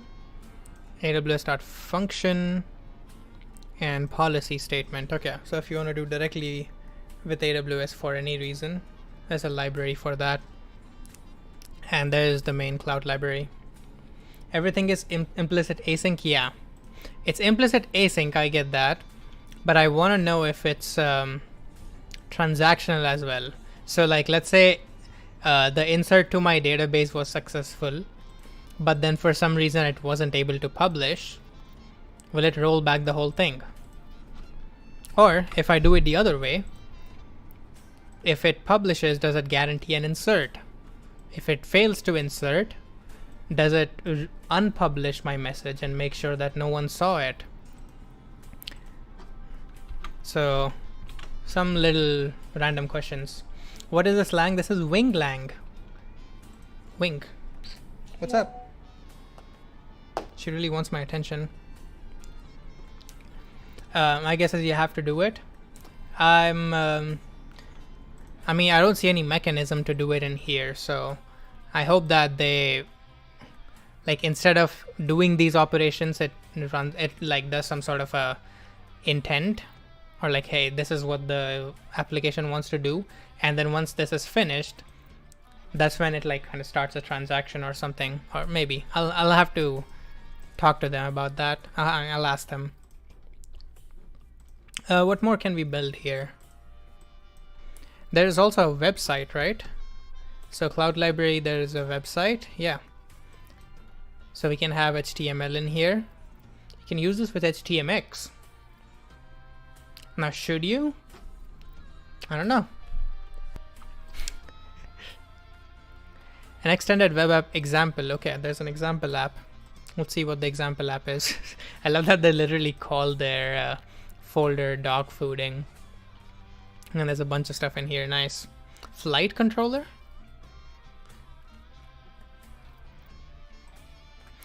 Takes user-defined tasks, sets for execution whenever the specified concurrency limit permits. Full scan of NoSQL database at designated throughput. Offline jobs. Calculated impact. Okay. There's an assistant. Nothing in here. Oh, OpenAI.js. Oh, so yeah, this is a function that calls the OpenAI file to like ask a question. Yeah, I'm not gonna look at these files in GitHub. Sorry. Publications ETL, SDK in Wing. Are you exploring, or is this sponsored? No, this is not sponsored. I'm exploring because I absolutely fucking love these projects. Winglang, Darklang, and AMP and stuff like this. And I really wish that I could develop apps every day like these, like this. Looks like DynamoDB clients and command wrapped with validation. Yeah. I mean, first of all, they have to target to like multiple different clouds. So they have to pick something that works on most of them. And like a simple, like getting away from SQL and using like a simple DynamoDB model, because DynamoDB has it, Cosmos DB has it, and Google Cloud has something similar. Let's actually figure out ex dot table, right? Table. Oh, this is RFC. Never mind. Where would it go? External libraries, API reference, table. It doesn't say where it's deployed. AWS. No, it doesn't say that. Maybe it says in guides. I don't know. But yeah, it probably uses insert row JSON. Yeah, that's the interface. But even then, like, if it can understand that structs can be put into JSON, then why not just accept any struct in there?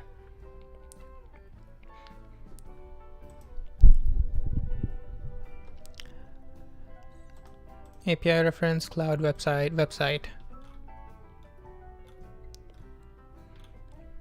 I guess they only support AWS right now, so they don't have anything else. But yeah, this, like, I can easily see a simple interface like that with insert list, get, update, delete. Like most databases would support something like that very easily. And then you can drop down to a lower level if you want more query capabilities. I'm assuming you can even like create your own like something here.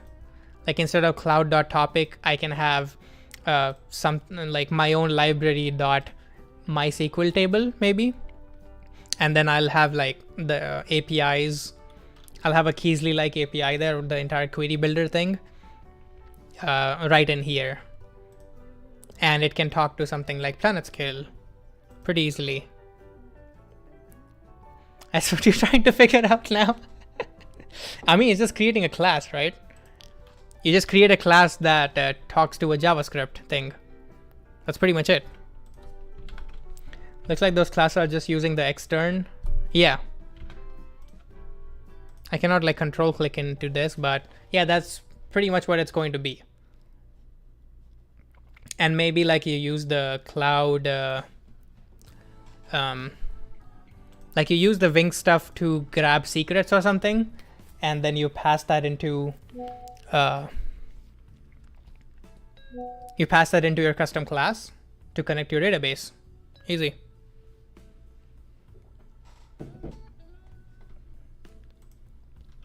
They used to have like Wing resources. I guess they got rid of that concept. So that's good to know. Like now everything is just classes. What do we have in website props? Path and domain, that's it, okay. So I can have like a React application. I guess I was looking here. Website, there we go. And if we go in main.w, there should be, whoops, not a bookmark, website. Yeah. Website is cloud.website, path is /website. And we add JSON. Huh, we can add stuff onto the website. Methods add JSON. Add a JSON file with custom values during the website's deployment.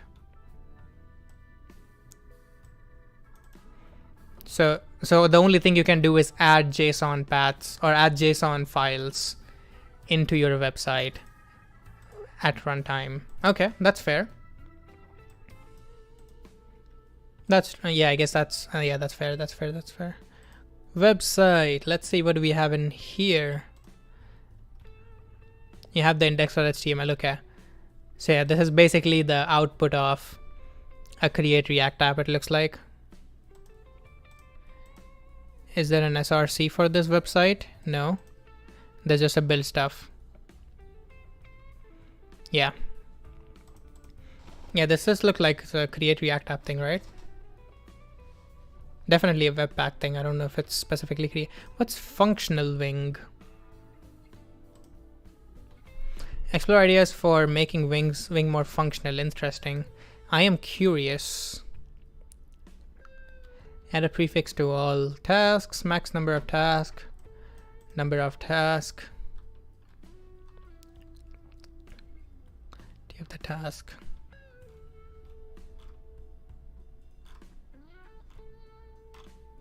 Okay, I guess this is the heavily procedural version.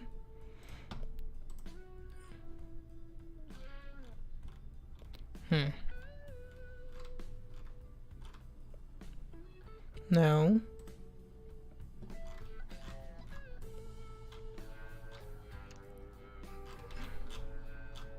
Okay, never mind. I guess I need more context to try to understand this stuff.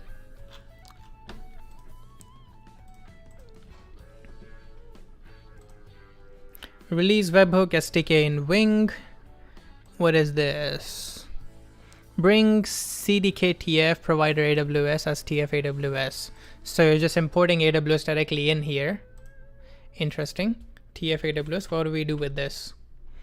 We create an S3 bucket instead of a regular. Yeah, resource. There we go. That's what I was talking about. They still have this? 4 months ago. Okay. I didn't find the documentation for this. Resource naming. This is last year. Every resource has an ID. I guess they decided to ditch the concept, so it's just an old example. Something to ask. Okay. Slack/command bot. So there's a bunch of JavaScript stuff in here. Fetch. Oh, there isn't a fetch in Wing, so there isn't a way to make HTTP requests outside of Wing. That would make sense, I guess. Test fetch TF backend. Where is the fetch? So yeah, extern fetch, static in flight fetch. Okay. Yeah, so there isn't a built-in fetch, which is fine if you can do that. If you can do that JavaScript stuff, you can rely on the community to do some stuff for you. Okay, cool. We can probably build like some sort of a React app that go with it.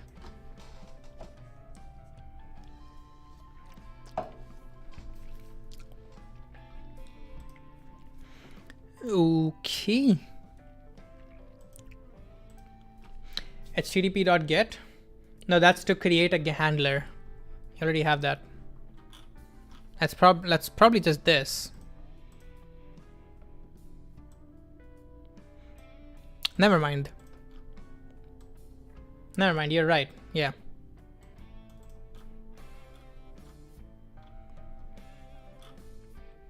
So I have no idea why that's why that was a requirement. Maybe this is before they actually implemented the HTTP stuff into Wing. That might be it. Maybe it's because this is like such an actively worked on project, even like stuff from 3 or 4 months ago. Yeah, exactly. Because that's how active the project is. Like you see the Wing version. It's on 0.2437. It's a lot of work that's going into this. What is contribute? I guess it's also open source. What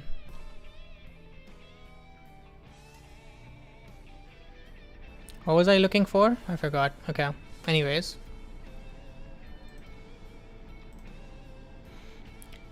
Cool. Looks pretty good so far. What do you guys want to do now? Should we build the whole application now? Or are we done? 2 hours? I think that's fine. I need to do more. It's fine if I do shorter streams, I think. What's up, Darren? How's it going? I was just thinking of ending. Great timing. I was just saying that I think I need to stream more frequently, and if I have to stream shorter, that's fine. Frequency is more important, I think. Gotta come to a Rust meetup tomorrow. There's a Rust meetup tomorrow. What am I gonna do there? Are you serious? Where is it? I would love to actually. At UC campus? Is it primarily at 1819? Okay. Is it like students or like people, like non-student people? I'm a non-student people now. Startup people, okay. You know what? I want to meet startup people. I want to meet more startup people. I want to figure out what we can do. But yeah, this looks pretty interesting. Did you get a chance to take a look to add Winglang yet? Like, look at this console. This is my application that comes from this one file. But yeah, send me more details over DM. I would love to hang out. This is my API that has 2 handlers. This just looks at a database and returns. This one reads from a counter to generate an ID, puts stuff in the database, and publishes to the topic. And then there's a consumer here that listens to the topic. And the code looks pretty sleek. Like .api, .table, that topic. I definitely want to build something real with this, but yeah, don't have much more time today. And I want to wait for them to do more work on this. Oh, lots of wizardry. Like this right now, this is running in a simulator, which like generates a GUI after you write the code. This is not the GUI for the app. This is the console. So it basically shows me this console. So let's say that I go into this table here. I guess I got rid of this. How do I bring it back? Refresh. Oh, it's not running. That makes sense. My bad. Oh, there's the command wing. The command is wing it. This is Winglang. Livio BRSC. We are testing out Winglang. So wing it is the command. I give it the name of the file. And yeah, I generated this. Or not generated, like this is the console. Here's my table. It has nothing right now because this is my development environment. Let me add a new order. One product ID. Let's say this is coffee and customer ID is dev. Press enter. Okay, now that's in my table. That's running in the simulator. I can now go to my API, which my API has a post order and get order ID. And both of them are available here. So I can do like get order ID, change ID to 1, send, and there we go. Now let's post to order. Let's take this, put in the body. I don't want ID for this actually, because to place an order, I'm just sending it product and customer ID. So let's say I now want coffee for Darren. I'm gonna send. Quote ID code is not a valid column in the table. So something for my interesting. What does this look like? Can I do log order? I cannot. Can I do order dot? No. Okay, so let's do JSON. Oh wait, I need JSON in here. JSON order dot as str. Good prototype tool, but I'm not familiar with cloud concepts yet, so I can't comment much. See, that's the thing. This is not even cloud, specifically cloud concepts. Like if I go here, go to cloud library, like these are things that we normally would need and we normally use. Like there's a bucket to store the files. Now instead of the folder, there's a bucket, but that's pretty much it. A queue, like you would have a queue anyways.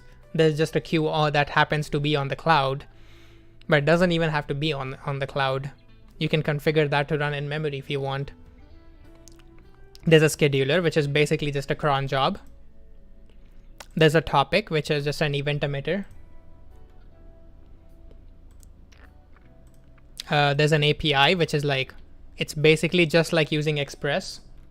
So the experience of building an application, like you don't have to think about infra or cloud or services or anything at all. Like you just use these. That's the point. You don't have to be familiar with cloud concepts to build an entire fucking application in this. Okay, let's log it and see what we get here. ID is not a valid column. Oh. That's fair. That's fair. I don't want to have ID in my struct, I guess. But that's gonna make it difficult because I do want to pass it around as with an ID.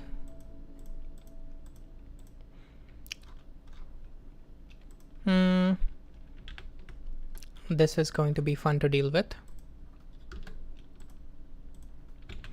Let's do that over here. Yeah, so here when I publish it, I want to send the ID with it.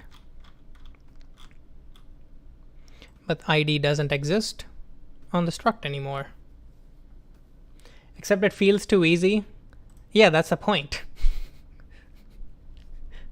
But yeah, I get what you mean. It's something that has been kind of tried before and it didn't work in many different ways. So from that point, I understand the concern. It's just like, I guess, wait a year and see what happens with this. Like, this is basically what I was thinking of with Amped. Like, Amped does all of this, but in TypeScript and in Node.js. So many infra as code starters and they all seem to die. Yeah, but this is not infra as code. This is like infra from code. By the way, do you want to know who is working on this? Like, who's building this? It's the same guy who created AWS CDK. He's building Wing. And the entire reason that I am using this, or I'm playing around with this right now, is look at that. Infra as code, they seem to die because they don't get this. Imagine VCs putting money into a fucking programming language.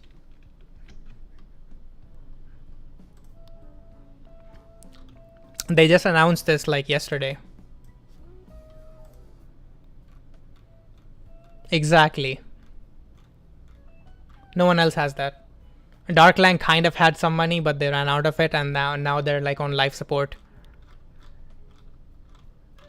I don't even. Does Amped have funding?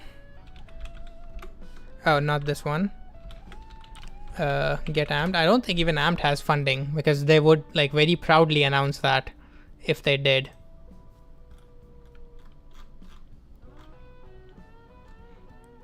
Yeah, Amped, I don't think has that funding like this, but this is completely different. I'm gonna plug this in here if you guys want to give it a read. It's not just 20 million, Darren. It's 20 million for a programming language. Obviously, like, it's not just a programming language. It's a lot of things combined into one. But like, the front poster is that it's a new programming language.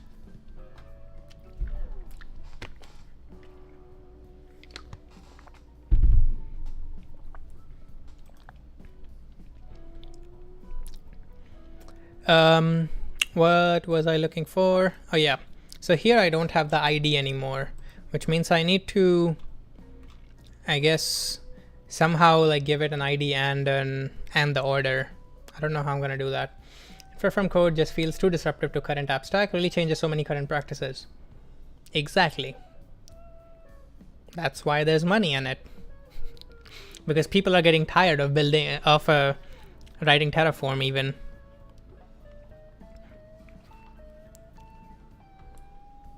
But like, it's not just Terraform, it's there's way too much going on. Let me see if this is QCon New York. Am I logged in? I mean, there's nothing wrong with it. It's just like, it's not this. That's the point. Like, it's still the entry barrier is still much higher, and it's not easy to use. Like, you still have to do a lot of fine-grained configuration that you shouldn't have to really.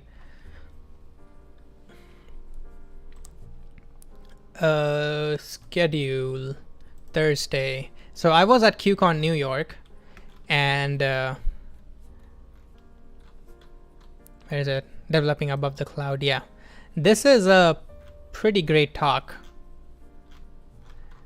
It's not available here, but if I log in, I don't have my password saved, but I went to this talk and it kind of like just like changed my perspective on stuff like Winglang and Darklang.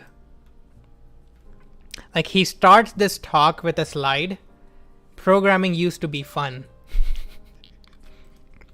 You know, when a talk starts like that, there's something in there. It's an abstraction lower though. Like, yeah, Terraform is an abstraction lower, right? That's what you're saying? Yeah, Winglang is a higher abstraction above Terraform. Now the only question is it a good abstraction on top of it? If it is, it's going to succeed. And that's what we're trying to find out now. And clearly some people think it's a good abstraction.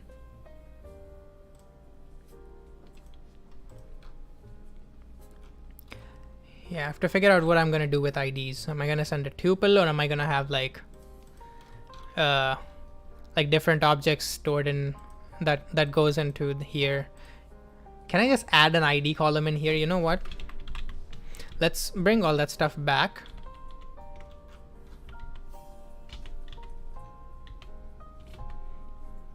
Why did I get rid of that? Oh, okay.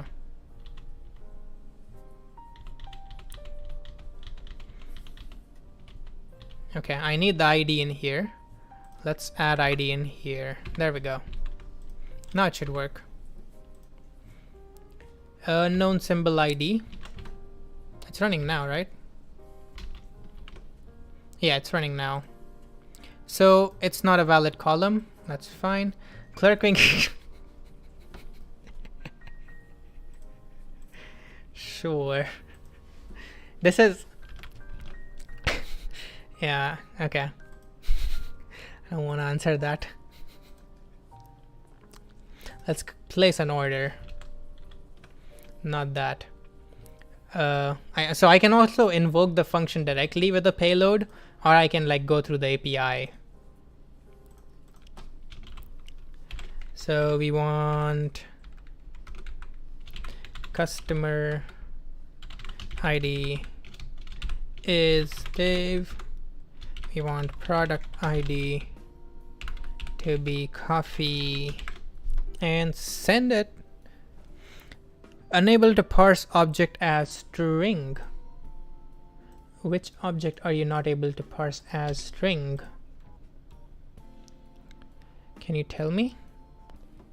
I know the order isn't, I know the error isn't that.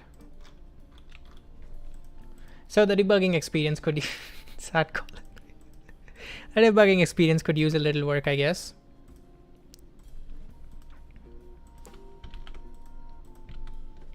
This is log body in here. And it got rid of my stuff from here. I should make it here and then copy and paste it. So the comment is also the same. Yeah, okay. So let's do customer ID is this, and product ID is this. Triple F, sure.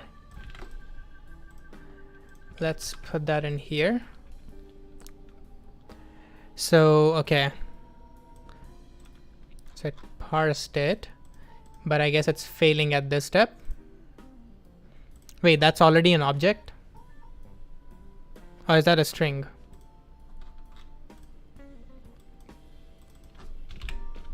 No, I cannot do that. Yeah, that's a string. I cannot log data directly. This is not JavaScript. I can only log strings. So are there like is there a debugger step through thing in here? So the debugging experience, I guess. We can chat about that at some point. We're not getting to this log. Maybe it's trying something else. Customer ID and product ID. No, those are both strings. Body is definitely a string though. This was just working. I don't know what happened. Is it failing here? No. Maybe it's this.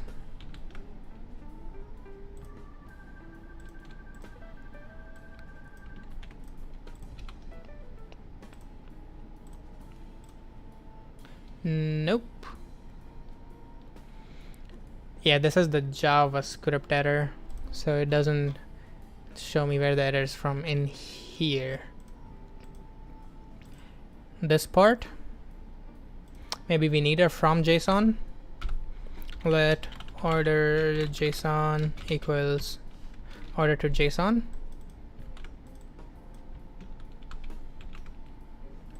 What about that?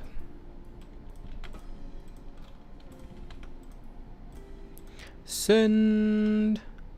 Nope, still the same issue. Unable to parse object as string. Is it this one?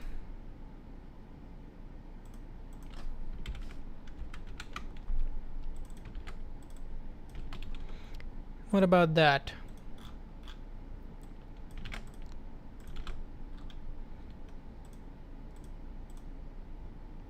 And the music ended again. So let's start it. Let's do rock now. There we go. Yeah, that's fine. I'm not gonna deal with JSON for now. So let's leave it at that. This is working. That's fine. We're making our order here. We're putting it in here.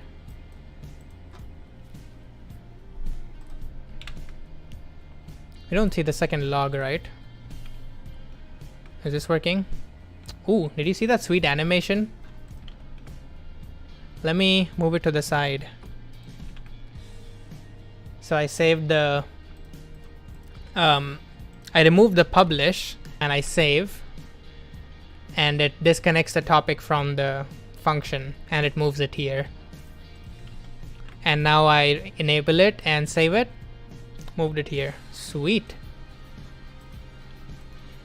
Could do some nice like real-time. This is basically what I wanted to see actually. It's very close to what I really wanted, what I really wished would happen. But if we do remove this, does it run now?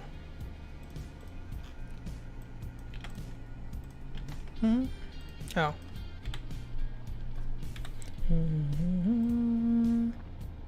Nope. So it's not where the issue is. Is that where the issue is? I am just sending back the ID here. Now it's not even connected to the database. Nice.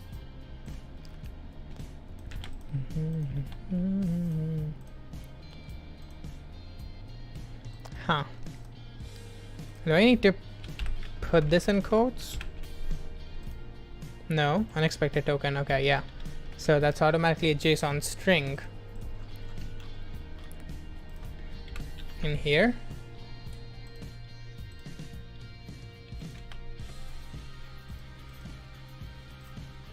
What about that? Okay. So it was failing at this. Okay, what if I don't need to log it? What if I just send it? Or let's just save it first. Because we know that should work. Yep, that works. So can we publish an event? We cannot just log it. All right, so I'll have to get rid of my habit of console logging everything as a way of debugging, because instead that's causing problems. Oh no, I want to post order. Okay, no. So I cannot do this either. I cannot parse that as string, which makes sense. I think this should be like JSON dot, oh, not JSON dot, yeah, JSON dot stringify. I should be using that here. Yeah, this makes sense. And now I can move both of this to order, JSON order, and not have to use this function.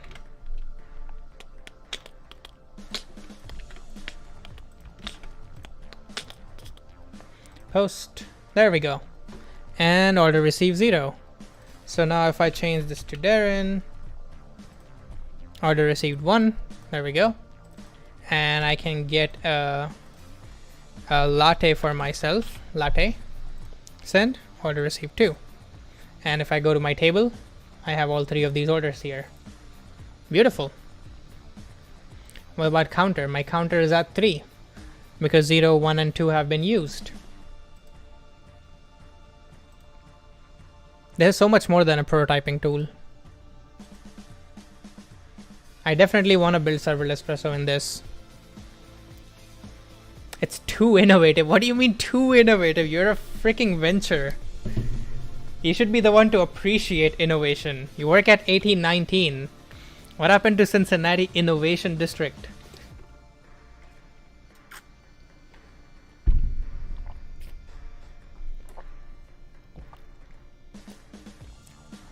He put a shame to the Innovation Hub name.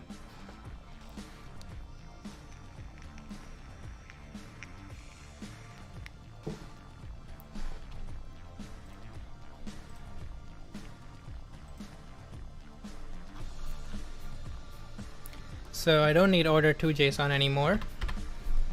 I just needed this. And I definitely want to ask them about the transactional guarantees of stuff like that. But let's build more stuff. Let's sorry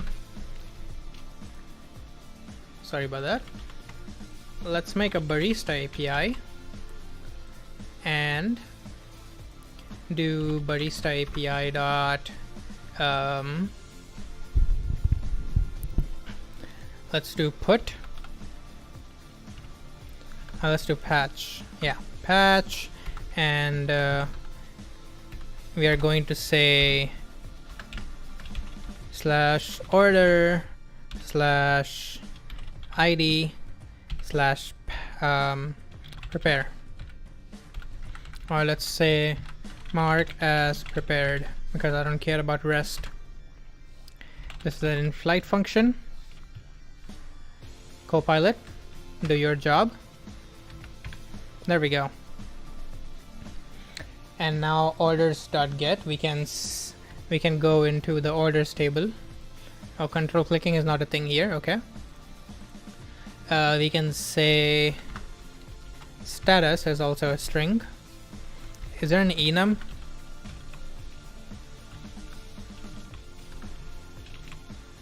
Oh, fuck you, Copilot.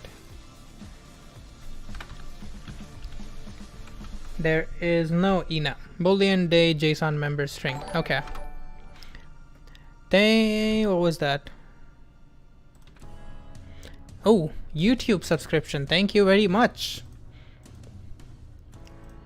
Yes, I have sub alerts for those as well. If you become a member on YouTube, alert will also play. Definitely will need to give it a try. Yeah, let me know what you think. If order equals null, I guess we are guaranteed a response here. It doesn't return an error, so we don't have that. Order dot put. Order dot. Oh, order is a JSON. So can we do? Is there an as? No. So we want. So we actually want order from JSON db.get orders.get, and we want the ID and order dot. Oh, because I didn't add it to the struct. Status is a str. I would need to add it here. Status JSON dot get status dot as a str, and then in here, can I do order dot? I cannot change it, so I have. Do I have any methods on the struct? I don't. Let new order equals order ID order.id. I'm sure there's a better way to do this. Let's go to, oops. clone, maybe. No. Struct. Declaration, functional, optional fields. Yeah, okay, I don't think there is a way to make that. Instead, we'll just... We cannot do that, can we? Yeah, structs don't have read-only fields. Let's figure out struct.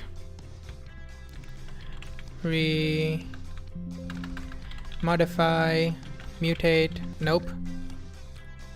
So we cannot make a struct mutable. So we have to create a new struct like this. TypeScript, come back. Copilot, come back, please. I need you. Thank you. Thank you. Thank you. I love Copilot.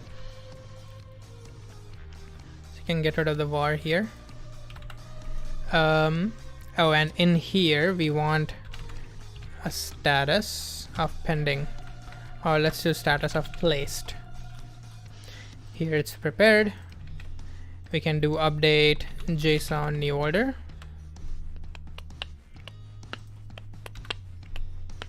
And we return 200.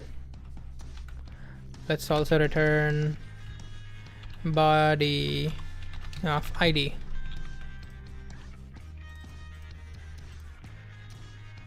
What else is missing here? Oh, I quit it. Wing it. There's also already a construct with name cloud.api and root. Oh. As a customer API. As barista API. Okay. So that's what as is for.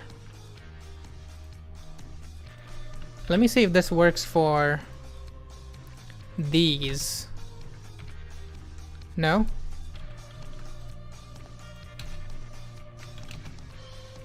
What about you? Nope. So I can only name resources like this. Order events as order counter. Okay. As orders. Huh. Will you look at that?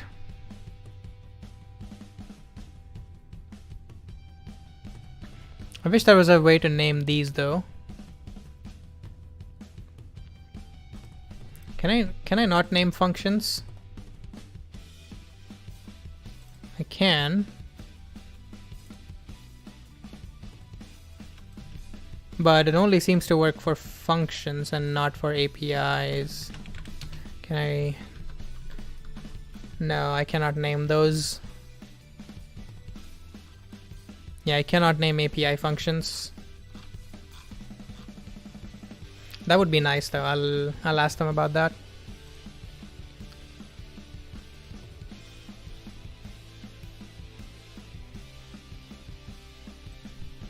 Cool, cool. All right, I think I'm going to call it here for today. Wing has been pretty fantastic so far. Let's take a screenshot of what we have so far.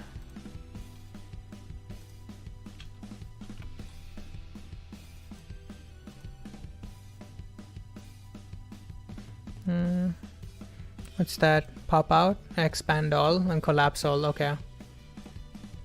Can I resize this? Oh, there we go.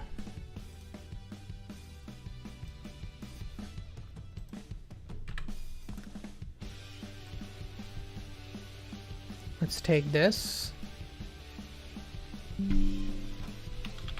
Twitter. What do we have here? Thank you, Ishan. Alright, I'm gonna code tweet this and put this. Serverless Presso looking good. Fine, let's tag Winglang in here. Should I tag Eric Johnson just for fun?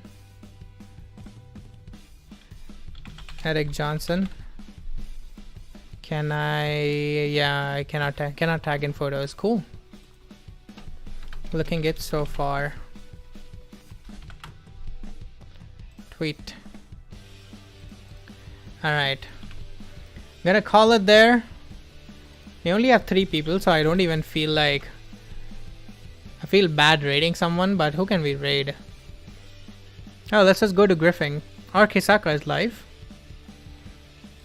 You wanna do anime? You guys wanna do anime expo stories and chill? Oh, there's an ad. Shindigs is live. Did he just go live? Oh, perfect. Yeah, let's raid Shindigs. See the juice, taste the fruit. Perfect. Is anyone watching on YouTube? Did they give you a billing estimate before you launch? No. Is this being streamed on Twitch too? Yes, this was being streamed on Twitch. Unfortunately for you guys. Alright. Say hi to Shindigs. Pretty cool creator. There's a lot of fun stuff. There's only 2 people here, so that's fine. Should be a fun raid though. And we'll see you guys on Friday with Solid Start.